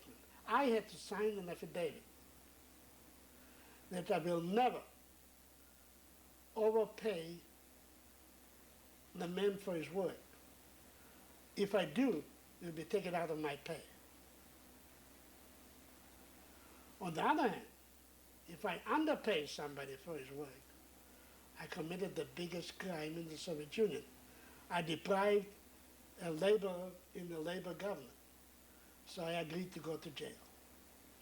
So here I was a paymaster, paying off these people for the hard labor, and I had to make sure that I paid the exact amount, because if I didn't, it would either be taken out of my pay or I agreed to go to jail. And these are the conditions. I had to prepare the vouchers for the people to go to the cashier and get their money. Consequently, I had poor souls waiting in line to get paid, but I wasn't about to rush, and we didn't have any computers at the time. I had an adding machine and a little calculator. They had to wait till I do it. And once in a while, I used to figure out, we had a big book to go by, how to pay them for the labor. And we learned how to cheat because I felt so bad. So I figured out that instead, if you moved dirt for 6 feet, who would know if he moved 12 feet? So I would give him the benefit and give him a voucher that he moved the dirt 12 feet, and nobody could prove it because it would actually move, and he would get a little more pay. Because we felt so bad. But anyway, these are the circumstances we had to be in Russia, and these are the circumstances we existed. My cousin I told you about, who was a senator in Lithuania, married a lady from Switzerland. And they had a beautiful child when he was born, and he had a governess, and the governess, fortunately for him, was a Gentile lady who was living on a farm out of Kovno. When the Russians came in, he was immediately put in jail because he was an official in a democracy. And that's one of the biggest crimes you can commit in the Soviet Union. So they put him in jail, and by the way, his wife passed away when the child was born. So he asked the governess to take the little boy out to the farm and keep him as long as she can. Later on, when the Germans came in 1941, they liberated him from jail and put him in concentration camp because he was Jewish. So he was a giant of a man, and as far as I'm concerned, he was a giant in the way he was, his professional life. He was an attorney. He was an international attorney. He used to plead cases for countries in La Hague. And there was a dispute between countries, and he would be defending or presenting one of the countries. And they threw him in jail, and he was there all through the year. The Russians were there. And then the Germans liberated him and put him in concentration camp. I hate to go away from that subject I was talking about, when was time bad, but since I mentioned Yasha Goldberg and the little boy, that little boy was with that governess till the war was over. And some distant relatives of Yasha Goldberg came to Lithuania and found the little boy. And they took him to the Soviet Union, put him to Moscow. After the war, when we were in Germany, we found out that this boy was picked up by distant relatives and taken to the Soviet Union. At the time, and we'll have to discuss it to bring about how I got to Germany and what I was doing in Germany, but here I am in Germany, and we found out that this little boy is in Moscow. In the meanwhile, I met my brother who went to the United States and volunteered in the army because he was too old to be drafted. But because he was a lawyer and spoke fluently Russian and German and French and English, he was sent into intelligence school and was given a promotion, and he was assigned to General Eisenhower's staff. And when the war was over, I met with him in Germany, and when I was in Munich after the war, we told him about the little boy who's in Moscow. He used to have meetings with General Eisenhower in Berlin after the war. They found a Russian Jewish officer, went to Moscow, got the little boy from Moscow to Berlin, and Ruben, my brother, the American officer, picked up the little boy and brought him to Munich. And we had his bar mitzvah celebration in Munich, Germany. I know I went off the subject completely, but I couldn't help but bring in the story about Goldberg at that time. When the Germans came into Lithuania, and they came in because, like I said, we were right on the border, and June 21, 1941 is when they came into Lithuania, and within hours, I could see in our backyard the German soldiers were washing up and cleaning up. They came in within minutes. Where were you living at the In time? Lithuania, in Kovno. In an apartment, a house? In an apartment. The Russians make sure that we don't have a house. As soon as the Germans came in, they started giving orders over the radio that all the Jews must walk on the street, not on the sidewalk. And anybody caught walking on the sidewalk will be shot. All the Jews shall have a yellow David star on the left chest. And at the time, our Gentile neighbors, I don't know, they weren't too unhappy that they see the Jewish people getting what they deserve, so to speak. A couple days later, within weeks, I guess, they start announcing over the radio that all the Jewish people are to go to a neighborhood across the river called Slobodka. Slobodka usually housed about 2,000 or 3,000 people. There were little houses over there. They ordered all the Jews from Kovno, which we numbered at the time about 10,000, to go over and move to that little area. And that was a mighty sad day for us to leave even our apartment and take with us whatever we could and move to Slobodka. Can you describe that day? We got a little old wagon, we loaded it up, and me and my dad and my sister and my mother pushed it down the street to Slobodka. And little houses, which normally could house 2 or 3 people, crammed in about 15 people. Because they limited the area where Jewish people can live. And we all moved down there, and when we did move down there, they put the barbed wire fence around it, and that became the Kovno ghetto. Do you remember what you were thinking on the day that you moved to that ghetto? mattered the whole world. And of course, right here, let me tell you something. Some of the boys I went to school with, some of the had a choice. I had the same choice to go and run to the Soviet Union when they stopped withdrawing, when the war started. And I felt I should stay with my parents, so I didn't leave. But some of the other guys went with the Soviet Union and into the Soviet Union, and they fought on the Soviet Union side. And by the way, when I was in Israel in 1975 or 76, I saw some of my buddies, and they, as soon as the war was over, went to Israel. And they're pretty high up in government in Israel right now. Anyway, and you asked me how I felt. I felt miserable, terrible, but it had to be done because the Germans, by that time, they had SS troops coming in, real tough troops. And of course, the Gentile neighbors, they didn't care much about what happens to us. Matter of fact, they helped themselves to some of the stuff we couldn't carry with us. So it was a terrible period of time. And here we are, and in a small area, and they put barbed wire around it.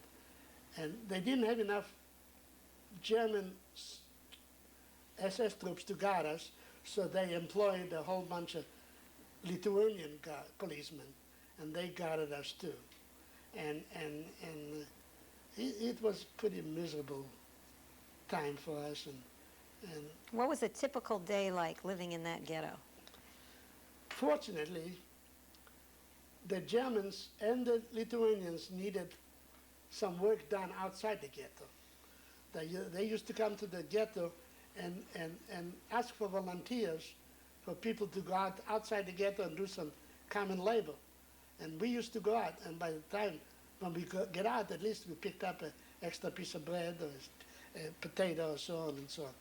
But a typical day was getting up in the morning, and of course, the nights themselves were miserable. You had crowded condition, and you didn't have your own bed. You always had to sleep with somebody else. And in the morning, get up and eat what you can find, and then go out to work and work a whole day, and maybe pick up a couple of potatoes or a piece of bread and bring it home and share it with your family. So it was a pretty monotonous day, and we didn't have much clothes to do, didn't have much clothes to wear, and it was miserable, and the food was not readily available. At the time, we still had some money, which we had with us, and that wasn't too bad. We could buy some. And believe it or not, we used the money to buy soap, elementary stuff you need every day. We just didn't have it.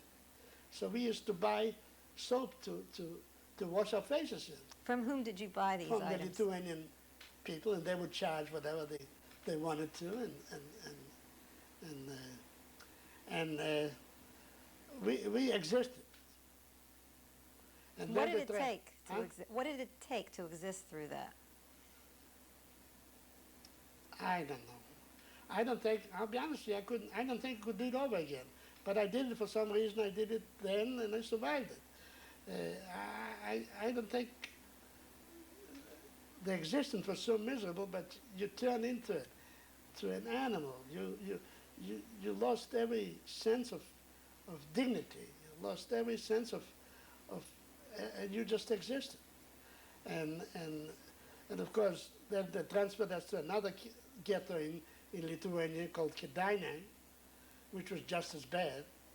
And then they decided to move us to Germany and packed us in the damn boxcars, which was a miserable ride. They stuffed us in like sardines, and we had to use all our facilities right in the boxcars, but at least the family was together.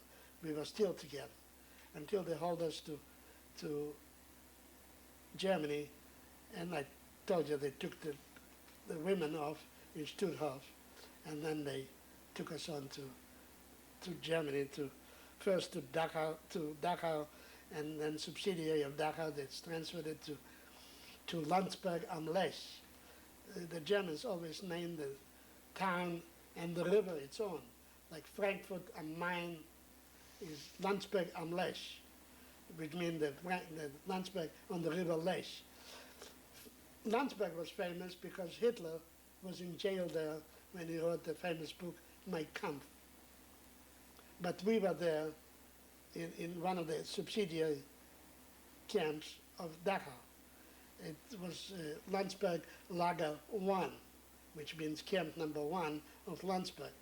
And every camp had a big sign, Arbeit macht frei, which is a German word, labor gets you free. And that's a lot of baloney. We worked our butts off and never got free. And if it would have been up to the Germans, we never would have gotten free. Fortunately, December 7th, 1941, something happened. The United States got attacked. We heard about it. And believe it or not, that gave us the biggest boost, the biggest ray of hope we could ever expect. Because here we knew the United States is being attacked. They won't stand still for it. They'll fight back. They'll get to Hitler. They'll cut him short. And by the way, they might liberate us. Little did I know it took him 4 years to do it, from 41 to 45. But that in itself gave us a big boost, and we at least we could talk about it and know that we are eventually going to be liberated. One of the people asked me, said, Lee, how did you survive it? I have several stories which happened to me, which might be accountable for the reason I survived, but one story which happened to me, and I when I talk about it to some men's group or church groups or synagogue groups, I like to bring it out and make a point that there is a supreme being. There must be a God somewhere. Because the way it was going, you couldn't see any hope to get out of it. But when it first started, we had a typhus epidemic. And they put all the people who had typhus in a certain area of the camp and put the barbed wire. The barbed wire was in a barbed wire. And I was walking by there, and a weak voice said, hey, Bernstein, I'm starved. Didn't have anything to eat for 4 days. That was a boy from my hometown. He was from my hometown, but I didn't know much of him. I didn't associate with him. I didn't socialize with him. He wasn't a member of the Shomer HaTzahir. He didn't have time for that. The poor boy was born to a tailor. And all the tailor could do is teach him a little how to write and read. He couldn't afford to send him to Schlabes Gymnasium, where we had the beautiful, shiny uniforms when we went to school. This poor boy had to work since the day he was young, and he became a good tailor. He became a tailor apprentice. I don't know, for some reason his voice was so convincing and so touching that I risked my own life, and I went into a German kitchen and stole a cup of sugar and took it to him. And apparently that did the trick. He didn't have anything to eat, but he ate some sugar, and that kind of got his system going, and the war was on, and we were in concentration camp, and years, to be exact, about 3 or 4 years later, the Germans were going systematic. They got the doctors first. First they killed the children. They didn't think children had any business to be in concentration camp. So they never got to concentration camp. They eliminated all the children. When I told you they took my sisters off in Stutthof, the one who had children, they tried to take the children away and she wouldn't give him up, so she went with them into the gas chambers. How do you know that? That's what happened to most of the people. Anyway, that tailor apprentice was, I saved him from that. So he came over when they published the list of 17 engineers. And my 82,063 number was on it. And I was sitting, and I was, throughout the camp, I was the big optimist. I was always the guy who told fellas, keep it up. Don't commit suicide. We have hopes. The Americans are coming. They might come, they're going to liberate us. Let's keep it up. Let's try to be alive. But when they published a list of 17 engineers going to Augsburg, I wasn't so sure that's what they actually meant. And I was sitting on my bench, and I wasn't too happy about it. And I felt all of a sudden a touch on my shoulder, and who touched me but the tailor apprentice, and he told me, "Let me save your life. You saved mine from typhus, let me save yours."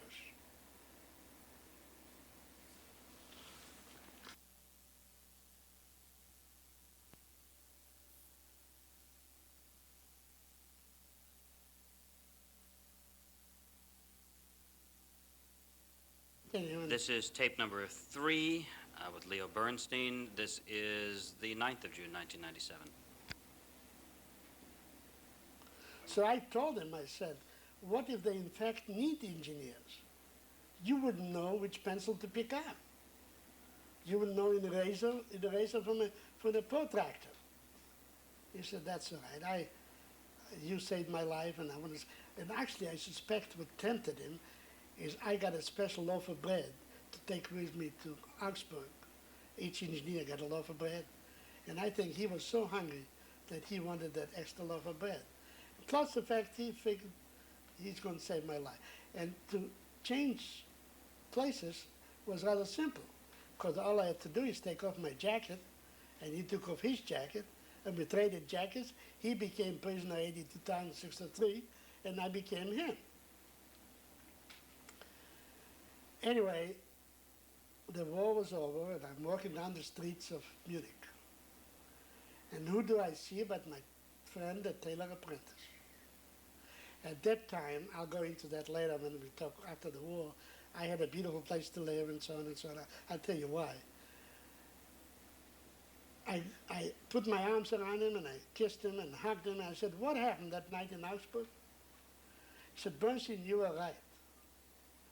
When they got us to Augsburg, they handed us shovels and made us dig our own grave. When we were in the ditch about day deep, up to our chest deep, they set up machine guns ready to mow us down. That time a young lieutenant came by and said, "Hey, you bastard, any one of you know how to sew on a button?" Here were 17 engineers, 16 engineers and one tailor apprentice. He raised his hand, they got him out of the ditch, he sewed on the button, another captain came by with a torn sleeve, he sewed on his sleeve, he had himself a little tailor shop till the end of the war. The 16 engineers got shot that night.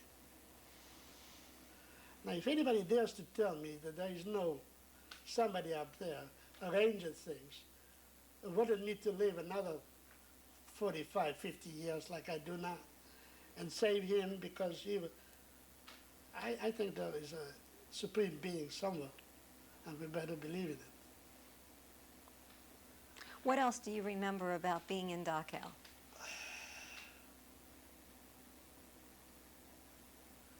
One day the commandant announced over the speakers, "I found some of our prisoners having extra jackets." It was freezing cold. Matter of fact, I was liberated in May and snow was on the ground. "I'm warning you, I will search your barracks, and if I find any extra jackets, I will punish you."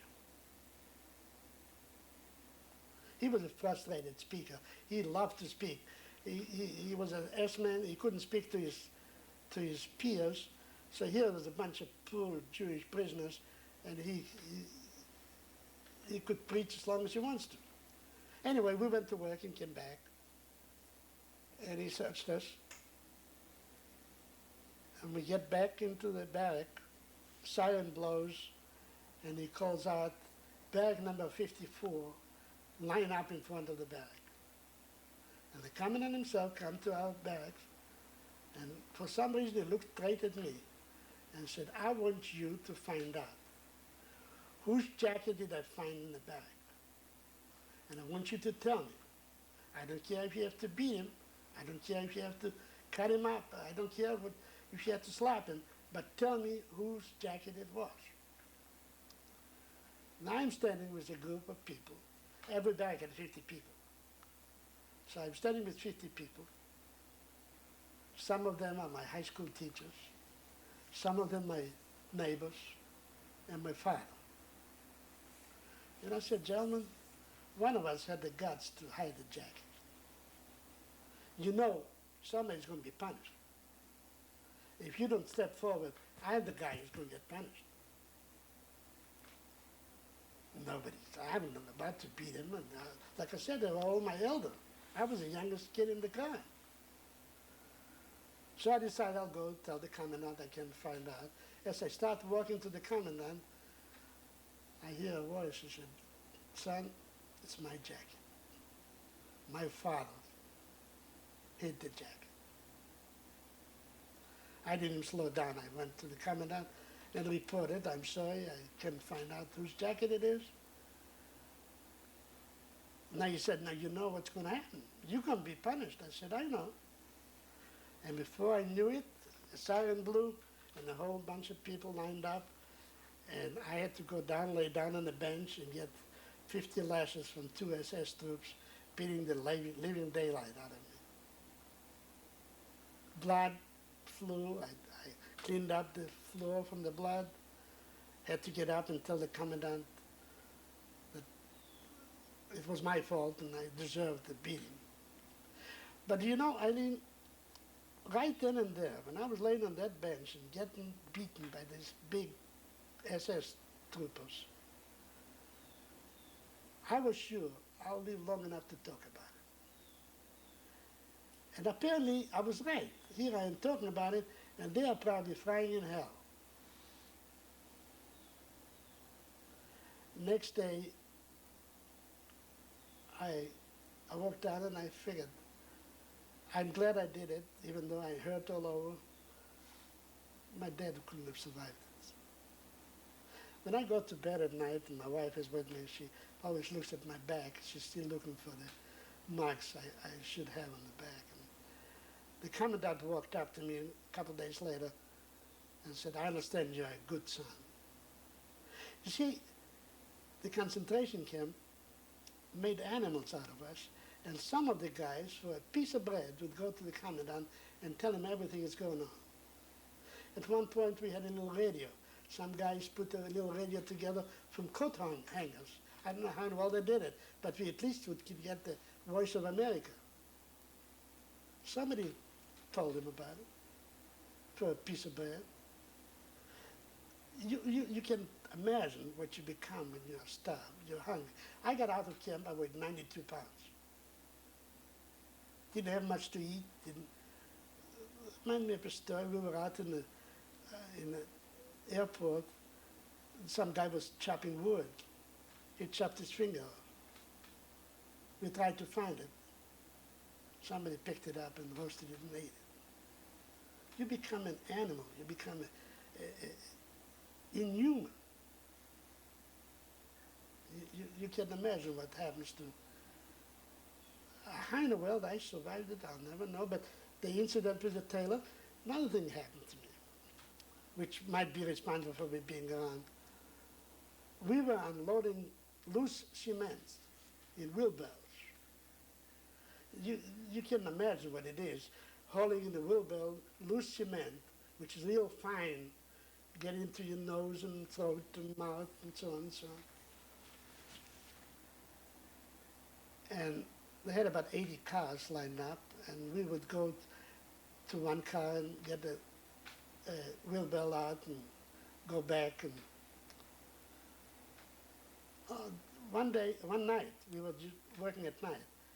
A German Air Force major came by and told the foreman and said, you got to get some orders in this operation. I see some 100 prisoners in one car and only 5 prisoners in the other car.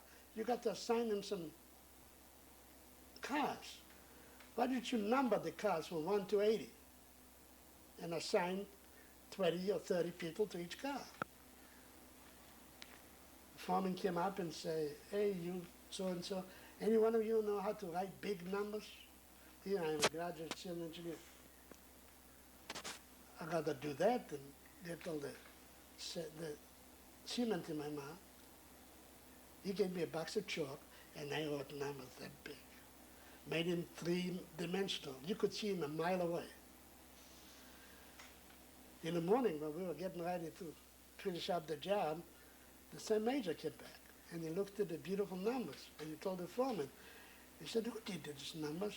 Like he meant to say, I know damn well you didn't do it. He said, oh, some prisoner. He said, I want to see it. Turned out that major went to the same engineering school I went to. So he told me that tomorrow morning, I don't want you to report to the column. You stay where you are, I'll pick you up. And he picked me up in a Jeep for about 4 or 5 months.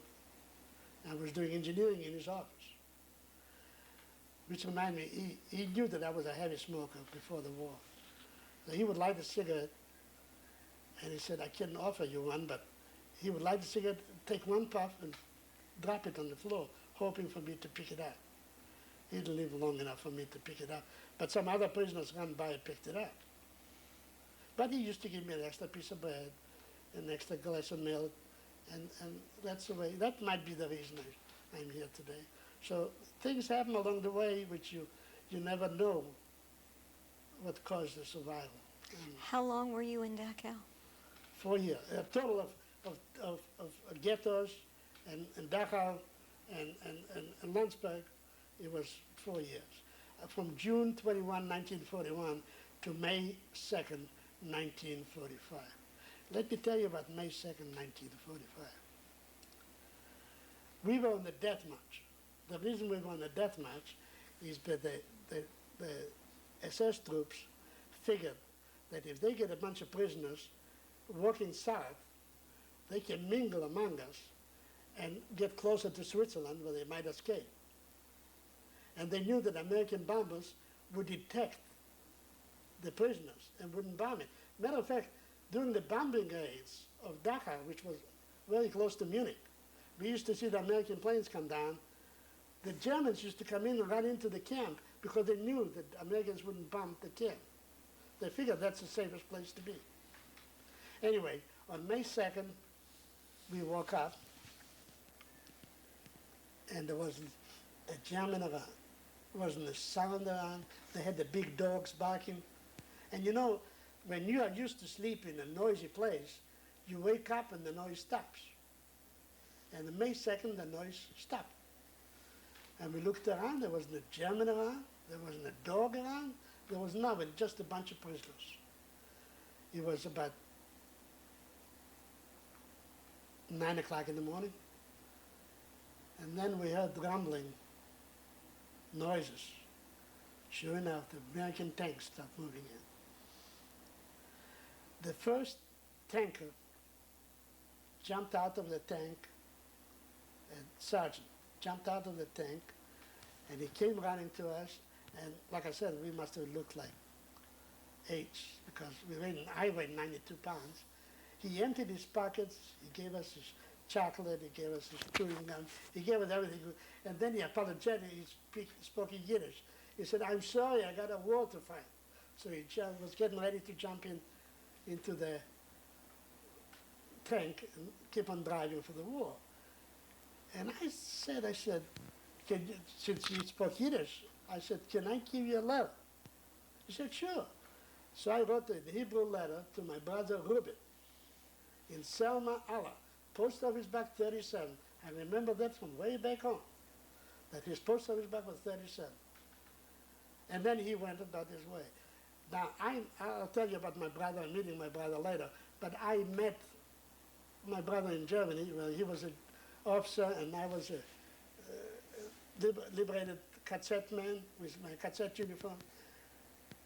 A month later, he got a letter from Selma, Alabama, with that Hebrew note from that GI, who had a war to fight, and he stopped long enough to make sure that my letter gets to Selma, Alabama.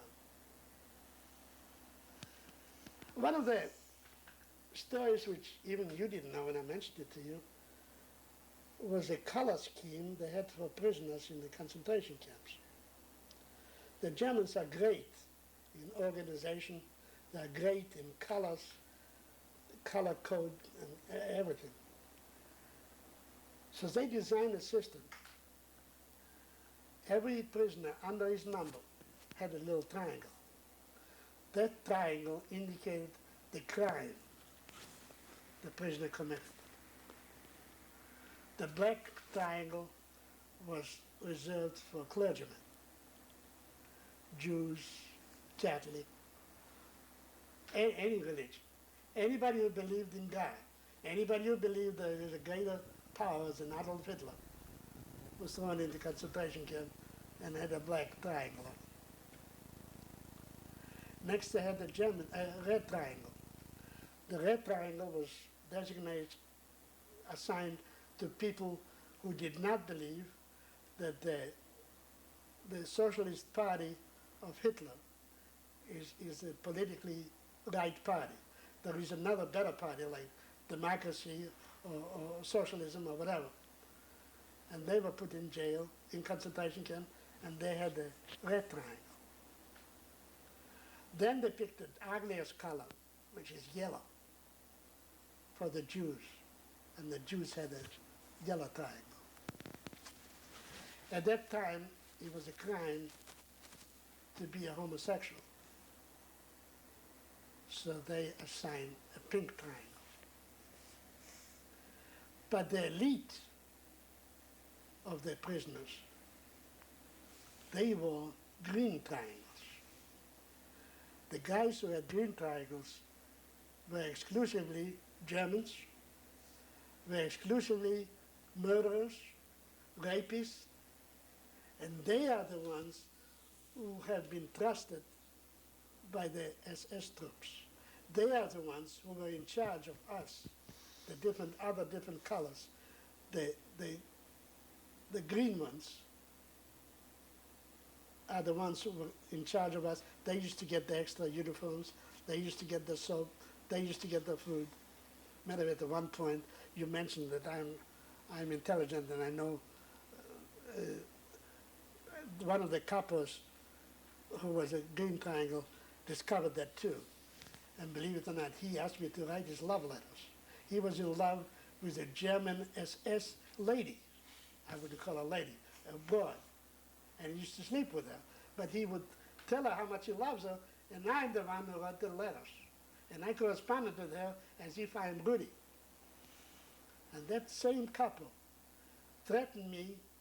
I told you when I changed jackets with my tailor apprentice, and he went to my place to Augsburg, he knew about it. And he threatened me that he's going to tell the SS troops about it.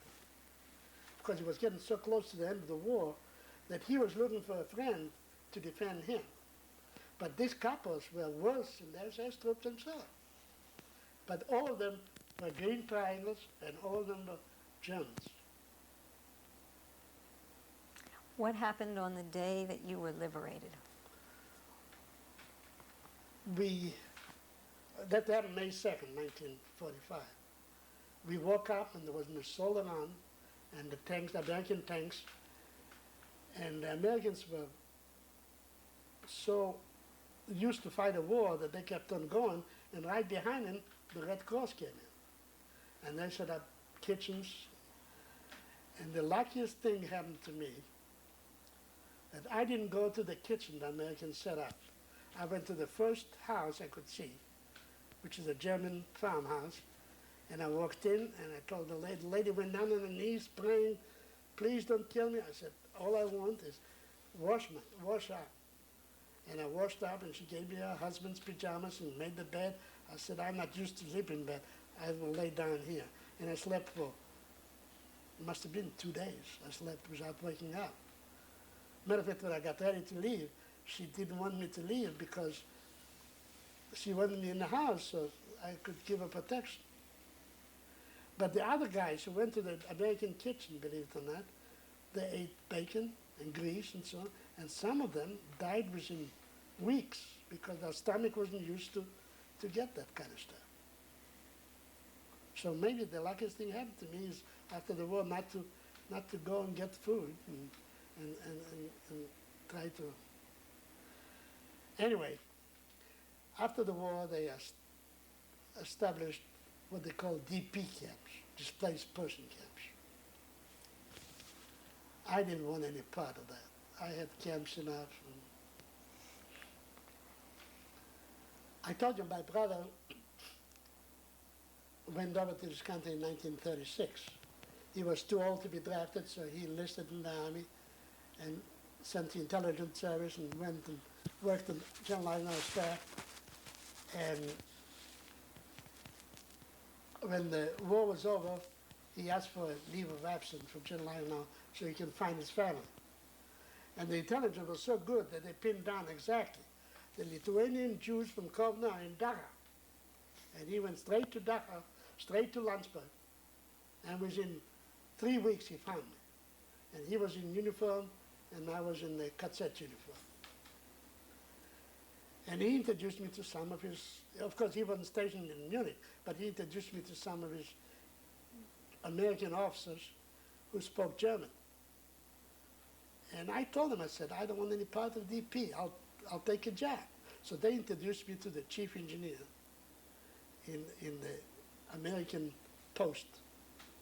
And he looked at my qualifications and said, Mr. Bernstein, you're too good to get a job with us. How about taking a job as a German railroad? I said, sir, I am not interested in rebuilding German railroads. I want a job with the military government. He said, the only job I can offer you is a draftsman. I said, fine, I'll take it. So I became a draftsman in the American Post engineer's office. Where was that? In Munich, Tegenseer Landstrasse. The chief engineer was a Dr. Janik, PhD and all kind of stuff from the German university. And I got along fine with him because I was a poor draftsman, he was a chief engineer. The American officer in charge was a Major Kelly, who spoke German. And one morning, on Monday morning, he comes in and said, Bernstein, how would you like to be chief engineer? I said, what happened to Dr. Janik? He said, they arrested him over the weekend. He's a Nazi. He said, you're qualified. The record indicates that you're qualified to handle. So overnight, I became in charge of 600 Germans working for me. I got a beautiful home, furnished, with linen and silver, everything. And my baby was born. I could afford a governess, and she took care of him. But there's always a bad taste about something. While I was in Germany, I was visited by people from Hayes. You're familiar with Hayes. They were trying to promote people to come to the United States who need help. At the same time, we had Israeli officers from the Israeli army come to Munich, try to promote some of the concentration camp survivors to go to Israel. Speaking the language and knowing the background of Israel and being Zionist and so on. And I talked to one and I told him, I said, I'll be honest with you. I am too tired to go out and fight. Fight the Arabs, that was in 1945, 46, 47. That was before Israel was an independent state. And you know what the fighting going on then. And I just chose to go to the United States. And the reason I chose to the United States, because even though the four powers got together during the war, Roosevelt, Stalin, Churchill, and de Gaulle, and they agreed that every man, woman, and child after the war should go back to their own country. So according to that agreement, I would have to go back to Lithuania. Fortunately for me, United States never recognized Lithuania, Latvia, Estonia as part of the Soviet Union because they knew it wasn't an election. It was a railroad that got us into. So the way was open for me to go to either Lithuania if I wanted to go, or go to this country, and I decided to come in this country. Then I find out that they have a quota for people. The quotas then was not like here in Cuba, a bunch of Cubans get on a boat and come to the United States. We couldn't do that. We had to get a paper from the American consulate. And just to give you an idea how small the quota was for Lithuanian-born citizens, the American consulate in Munich had 49 visas a year for Lithuanian-born citizens. My wife was a German. She was born and raised in Germany. She could get a visa anytime because not many Germans were allowed to come to this country. But she was because she was my wife. But I had to wait for my Lithuanian quota, so I waited for 3 years. I got my visa.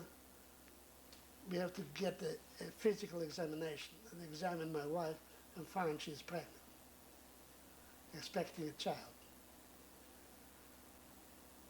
So we had to wait till the child was born. Now, when the child was born, and that's my son who is now an attorney in Gainesville, when he was born, he had to have a Lithuanian quota. He had to get one of the 49 visas to come over to this country. Of course, since I had mine and my wife had hers, the consulate gave us a special deal and we got the, so he deprived some poor soul from coming over to this country. But that was, anyway, I came to this country and I'm glad I did. And Which battalion of the Army liberated Third you? Army. Third Army, I don't know the battalion, but I know the Third Army under General Patton. And when I saw General Patton, he looked like the Almighty himself, with his gun and everything, riding up a Jeep with the 5 stars in it.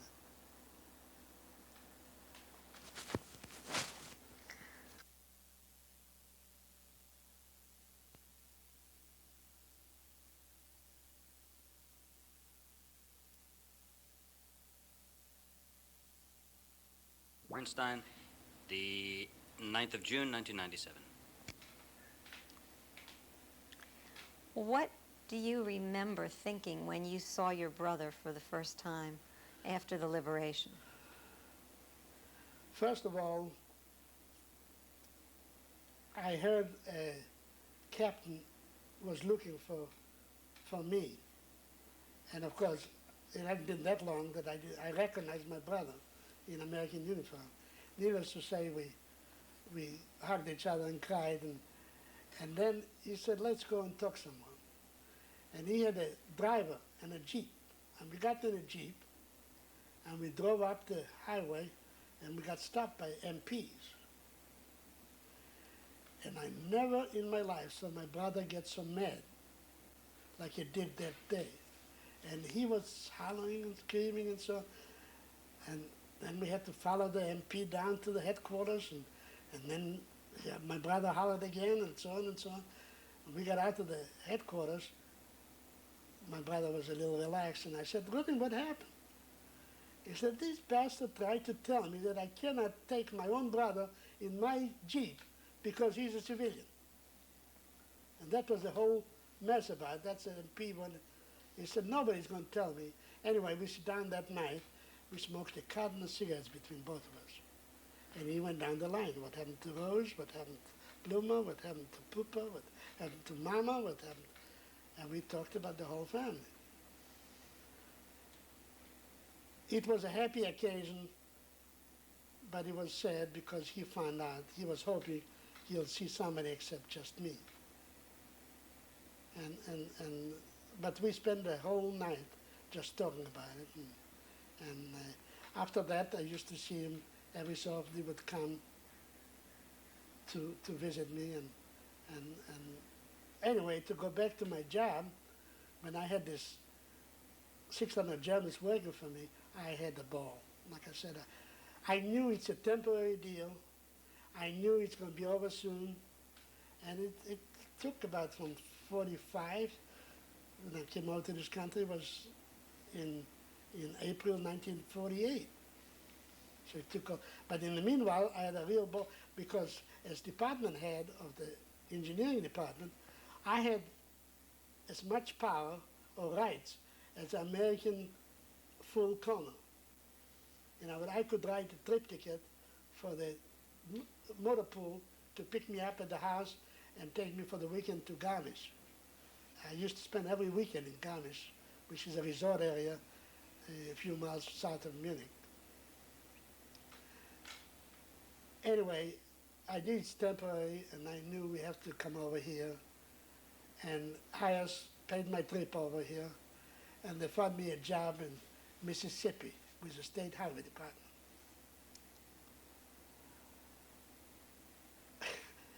I was working for the Mississippi State Highway Department, and I used to come in at night in the office and try to learn the calculators, and so that was all new to me. Matter of fact, to give you an idea, in the engineering school I went to, when we look into the transit, the pictures are upside down. In this country, the pictures are right side up, because they don't think the instrument people are smart enough or good enough to see an upside down picture. So they put in an extra lens and they cut down the accuracy by that. So I had to learn everything, except I got into an argument one time. They told me they're using inches and feet. I said, there is no way you could use, you must use tenth of something. And I was right when I looked at the rod, you know, the instrument reads, the rod is divided into 100 equal parts. The foot is divided into equal tenth of a foot. It's not inches, it's tenth of a foot, because it didn't make sense to me. Matter of fact, that's another thing I had to get used to in this country, is in Europe you boil water, you put 100 on the meter. You freeze it at 0. And between 0 and 100, you got the thermometer. Here you freeze it at 32 and boil it at 212, some crazy figure. An acre of land has 43,560 square feet. And I had to learn to all this. One thing I couldn't figure out, one thing you did have like Europe is the money. You had 10 cents, 100 cents in a dollar. Because kilometers and other centimeters are not used in this country. So I had to get used to that when I came to this country. But anyway, in Mississippi, I tried to learn everything I could. One day, they sent 6 of us out in the woods to take sample of the soil with an auger. I couldn't figure out why did they send 6 people out with one auger. Of course, most of the people working with the State Highway Department were related to the governor or brother-in-law. They're political payoffs. And that's the reason Hayes got in touch with some government, and they sent us to Mississippi State Highway Department, because it's a protege deal. So 6 of us got in the woods, and two of them started drilling an auger. And I couldn't figure out what's going to happen to the other 4. They pulled out a deck of cards and started playing a game called Rook. And I said, Rook is a national game, and I might as well learn it. I learned it so good that I played Rook for 6 weeks, while the other losers would go to the auger and drill the auger. I didn't have to touch the auger because I kept on winning. I said, Rook it's a stupid game. But I had to learn it. Anyway, I decided Mississippi is not the place for me to be. So when I got my first vacation in Mississippi, I went up by train to Washington, D.C., where I met some Jewish builders and developers, and they were to introduce me to the Rabbi Metz, who is actually the rabbi which goes to the White House. And he's going to find me a job. But in the meanwhile, I saw an ad in the paper where a company, Greenhorn and Amar, engineering firm, was looking for a resident engineer to build a bridge in Hyattsville, Maryland, in Queenstown. I applied for the job. I'm not going into details, but I got it, and I had tripled my pay from Mississippi. I told my boss in Mississippi I might not come back. He said, good luck to you, but if you want to come back, you're welcome anytime. I got triple the pay I got in Mississippi, and I stayed in Washington, D.C., and I become known as a young engineer from Germany. And they saw my work, they saw what I can do, And before I knew it, some people approached me, a Jewish firm approached me and said, how would you like to go to Florida? We're going to develop some land in Florida, and you are just the right man. By that time, I figured out that you don't make a living in this country by working for a salary. So I told them, I'll go if I get a piece of the business. They made me president of Golf Club Estates, which is the area we're sitting right now. I came down here, I bought 40 acres of land adjacent to the golf course. I developed the area on paper, because that's my forte, engineering, and couldn't find anybody to develop it. So I wound up developing it. Then after I developed it, which means street and sewer and water, storm sewer and all that, I designed the houses to be built. I had 4 models. Couldn't find anybody to build them. So I wound up building. Every time I needed money, I went to the bank and borrowed another 10 construction loans to build some more houses. That was in 1955. After I finished the project, I met some nice people here, and I liked the area.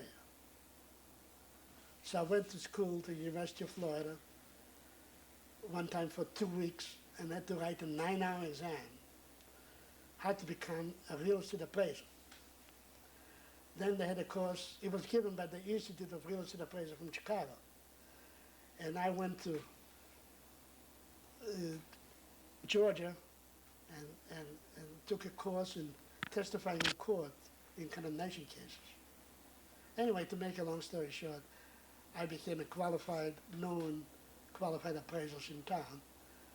And there are not many appraisers who are expert witness in court, and I'm one of the few who is. And believe it or not, I'm still got my office. I'm still doing some work. I don't testify in court, but I do make inspections for the bank and keep my fingers in it. Got involved in, my boys started playing Little League, so I got involved in baseball. And before I knew it, I was president of the Little League of Baseball. Then I got involved in Kiwanis. I became president in 1960 and became lieutenant governor for the state of Florida in 1965. Then I attended one of the meetings of the survivors in New York. And I came back home and I was sad about it because I met people who still live like they lived in Europe. Still, I mentioned to them baseball, I mentioned to them Kiwanis. They don't know what in the world I'm talking about. And I told them, fellas, we got a new life to live. We can't live in the old country. We can't live like we used to live. That's over and done with. People say, my philosophy of life is such that I don't hate. What's hate going to do? If I go out and kill 1,000 German people, would that bring any of my family back? No, it wouldn't. So we might as well do the best. Now, I got a ring here which says Lieutenant Governor of Kiwanis. I'm proud of that. I got that because I was Lieutenant Governor of Kiwanis, elected by my peers, elected by presidents from all over the state of Florida. And it wasn't because I was Jewish, and it wasn't because I was non-Jewish. It was elected because I deserved it. So happened that the theme for the year was freedom is up to you. Consequently, I had a beautiful job doing it in Kiwanis, and I still attend meetings once in a while, and so on and so on. Anyway, it's a great country to come to. And the reason I like to talk about it is to let people know that it did, in fact, happen. And it was a sad period of history. But let's not let it happen again. And the only way we're going to keep from happening again is if people believe it happened. Some people sometimes come to me and tell me, Leo, I don't think it ever happened. I said, okay, meet me at the post office and see when I get a check from the German government, compensation for me. And even that has a bad taste to it. I got a raise last week. I get the check on the first of the month. And you can set your calendar by that. On first of the month, I get the check. I got a raise of 2%. The reason that for 2% is because 2% of my buddies died out during the year. So being an engineer, I like to play with figures.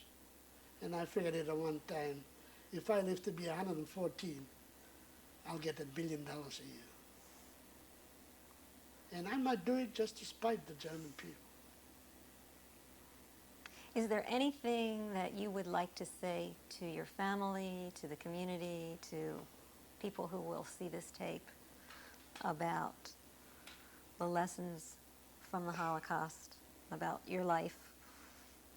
I went through it, and I don't think I could go through it again, but it was hell.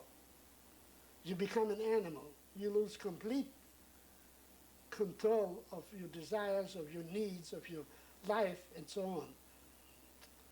And I don't wish it on my worst enemy to go through that. And if anybody looking at my tape can get something out of it, and if I can prevent one guy to remember that it happened and let's not happen it again, I will consider a job well done. That's the reason I spend all this time talking about it, hoping that somebody will hear it and believe it and won't let it happen again.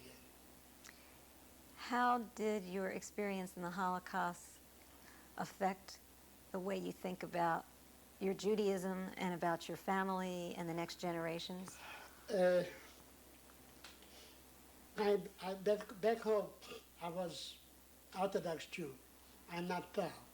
I'm Reformed Jew. I belong to a temple, and matter of fact, I'm one of the few guys who can read Hebrew. Everything is done in English, and my wife goes with me to all the seders and all the meetings, and she enjoys it, and we like to practice the Jewish religion, but not the way we used to do back home. And rightly so.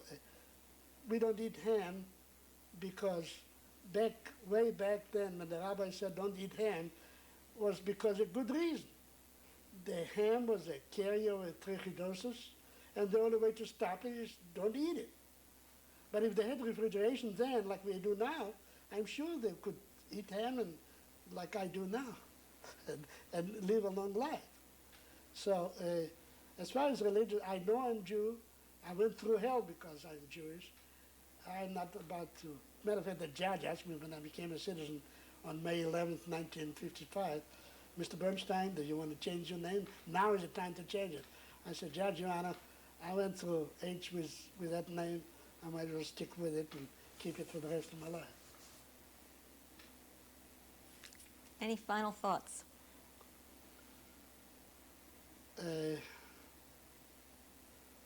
Not any more than I mentioned before, and I would like for you to see, I told you about a French artist who I knew in camp, who asked me to help her to paint what she sees, and she painted it and buried the paintings in Lithuania, and now they're on exhibit in Jerusalem, and I got on my wall a copy of postcards of her paintings, which I brought back from Israel for my wife, and my wife took it to a frame shop, and they had it framed, and you can see it on the wall. We can take a picture of it if you want.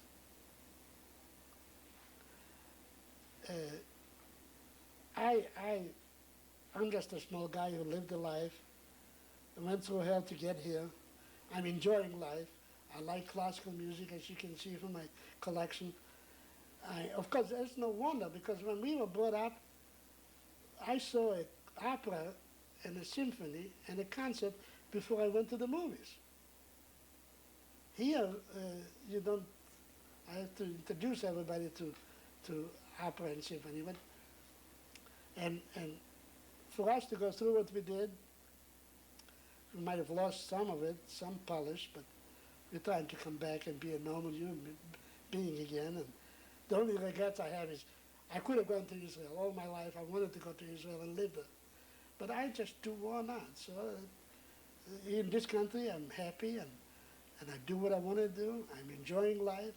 Just came back from a beautiful trip out west. Enjoyed every minute of it. Now, if you want to take pictures of the drawings, but other than that, I do appreciate your efforts and appreciate Bob's coming out here, and all the people who are involved in trying to preserve what happened. Because a few years from now, I'm 78 now. I wish I could live to 114 and make $1 million a year. But that's, even if I do, what am I going to do with that money? But sooner or later, we're going to die out. And there won't be anybody who can tell you what happened in Dachau, what really happened in Dachau. What did they do in other concentration camps? What happened to the thousands of people in gas chambers and so on? And it did happen. I want to thank you. I want to thank you for coming, and I appreciate everything you did, and you were really helpful in putting it together. Hang on.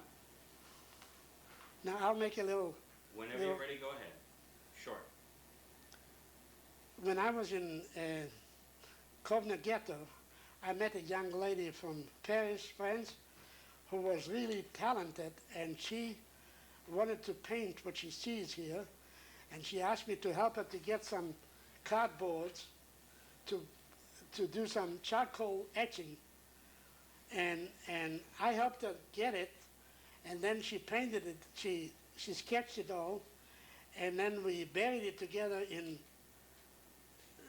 Kovna Ghetto. And when I was in Israel in 1978, at a party, they told me that Esther Luye, the artist I knew back home, is here in in Israel, and she has her paintings dug up from Lithuania and now exhibit in Jerusalem. So at the party, she sent me a set of postcards, which you can see here, which I brought with me and gave it to my wife Nancy, and she had it framed, and we have it in our living room now. As we show the pictures we are looking at now, that was the entrance to the Kovna Ghetto. That was a gate, and as I told you during the conversation, we used to go out and go to work during the day, and that's where the Germans used to pick up the columns of people who wanted to go to work. And then after the day was over, they used to bring us back like a bunch of slaves, and we used to be able to pick up something in town to eat and give it to our friends. And this one here is, at one point, the Germans decided that they have to kill all the young kids in Kovna Ghetto, and they hold them out to an old fort. And what you see in the background of this picture here is a fort where you could hear some screaming and yelling of people they took up there, and you could actually smell the people being buried up on the hill. And this is a typical example of one of the people who was going to work in the camp, and he had always a bucket in case he gets some soup along the way, and that's what we looked like when we were in camp. And her name is Esther Luye, and she signed every picture of them.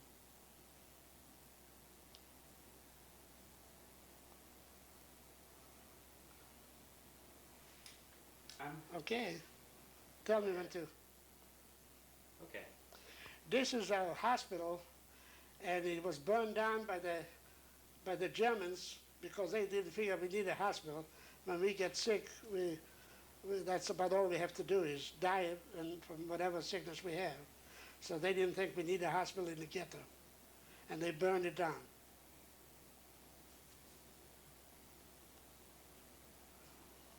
Go ahead. This is, the ghetto was divided by a highway, and the Germans and Lithuanians didn't want us to contaminate the highway, so they built a bridge. On both sides of this highway was a ghetto, and that bridge, wooden bridge which we helped build, we used to cross it to get over across the street.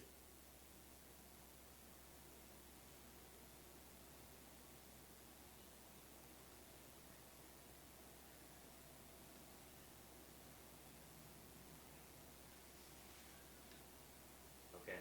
This is supposedly a self-portrait of Esther Luye, and she looked exactly like that. I remember her. That's the way she looked like, and she apparently painted a picture of herself.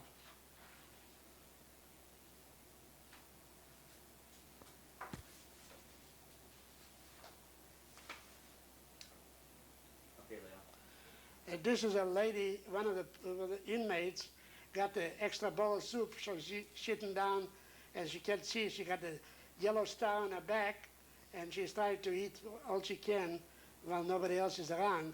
Otherwise, she would have to share it with them.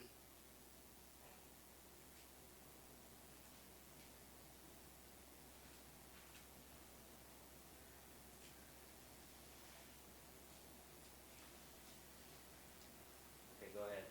These are people lining up to go to work, and they didn't take everybody. They took just the number they needed to work, and everybody was hoping they're going to get picked so you can go into town and maybe pick up an extra piece of bread or something, or a piece of soap or something you can bring home and share it with your inmates.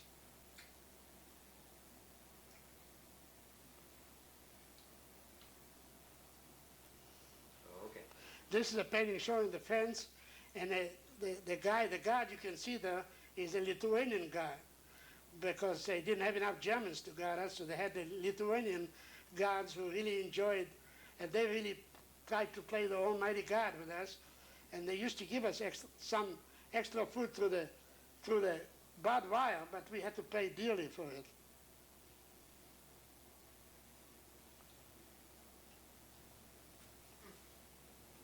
They got paid back though, didn't they?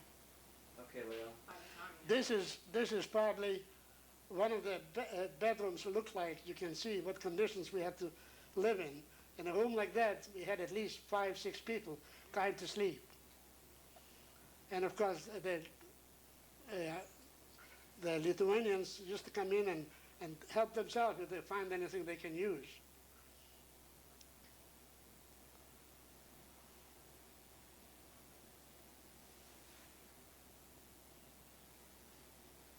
Okay, go ahead.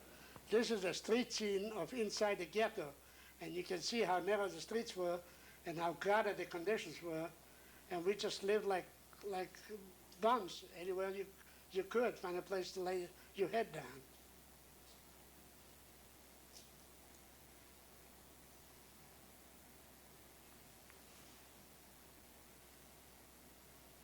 Okay, Leo. This is a scene of people waiting. We did a lot of that in the ghetto, waiting to go to work, or waiting for the soup, or waiting for anything we can think of, and it was pitiful. But she got the picture of it.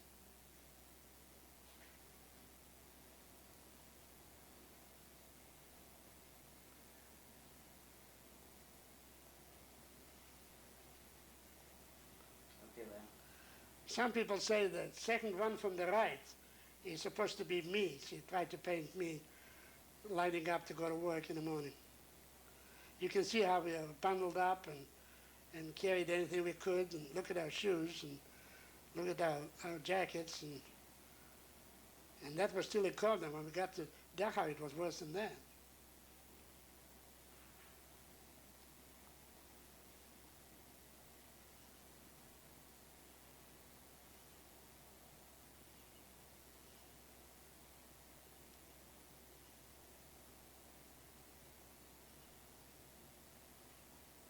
Supposedly that's supposed to be me right here, the second one from the right.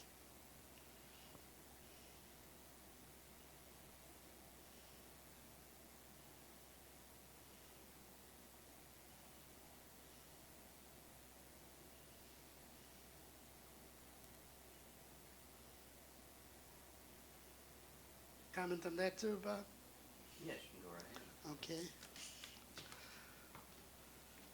Whenever you're ready. This is my wife, Nancy, and both of us took one of our trips to Alaska when we were on the Star Princess a few years ago.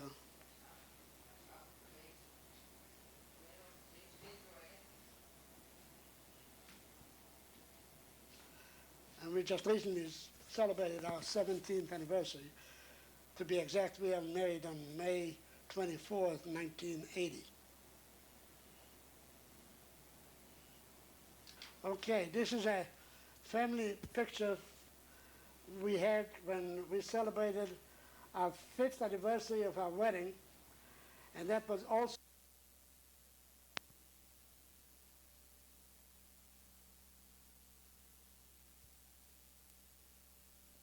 Live with Leo Bernstein. It's the 9th of June, 1997.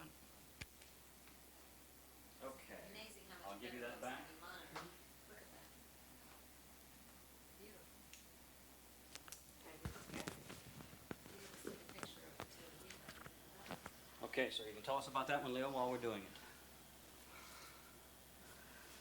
Go right ahead. Well, we had a celebration which occurred in May in 1985. We were celebrating life, liberty, and the pursuit of happiness. Life, life because on May 2nd, pardon me, on May 2nd, 1945, Leo was liberated from camp. Liberty is May 11th, 1955. Leo became an American citizen. And pursuit of happiness is May 24th, 1980, when Leo married Nancy.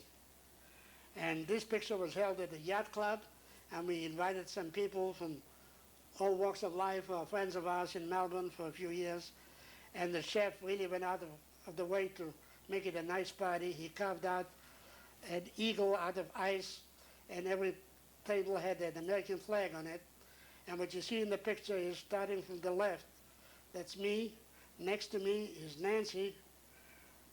Right behind Nancy is Steve Bernstein, my son. Next to Nancy is Peggy Busaka, who is Nancy's daughter, youngest daughter. And behind her is Mario Busaka, her son-in-law.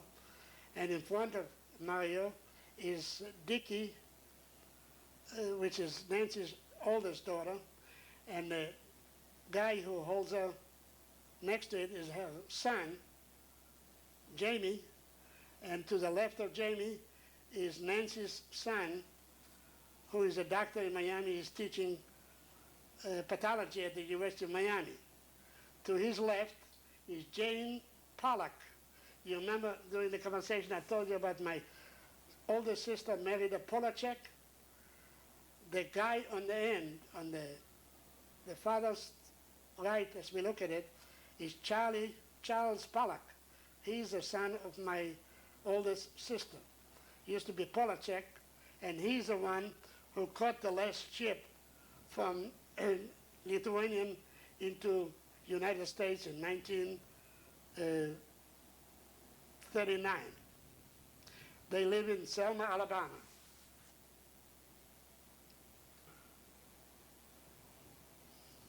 Tell us about this one, please. From right to left, as we look at it, is my oldest sister, Rose, and then Mom, and then my sister, Golda. And standing up next to the baby chair is my brother, Ruben, and then Papa, and the lady, the young girl at the end is my sister, Bluma. Not shown in the picture is Scylla and me. Okay. This one is the same family except a little later. Sitting down on the left is Scylla, and I'm right behind her. The young man is me with open collar. Next is Papa, then Mama, and then Bluma, and then the end is Ruben.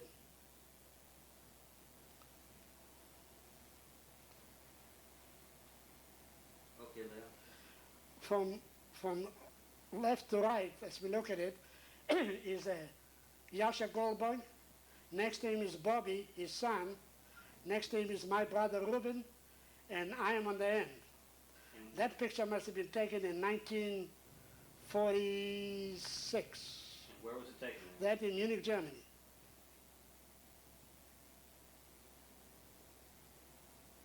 Aye. And tell us about this one, Leo. This is a gate to the camp I was in, Lager 1, in Landsberg am Lech. I went back, and that was the entrance to the camp. I don't remember if I spent 7 or 8 months there, but that was hell and wheel right there. And that's the entrance to the camp. When was this taken, Leo? It was taken in 1947.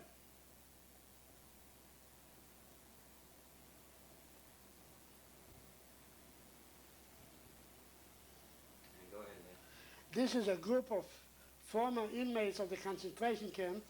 As you can see, we wear the uniforms we wore in camp, the blue and white striped uniforms, and that was taken later on in 1948 in Landsberg. We got together and we had a party, and I don't recall who there were, but 1, 2, 3, 4, 5 are from Lithuania, and 2 are from Hungary, but I don't remember the names. That was about over 60 years ago. No, 50-some years ago. Okay.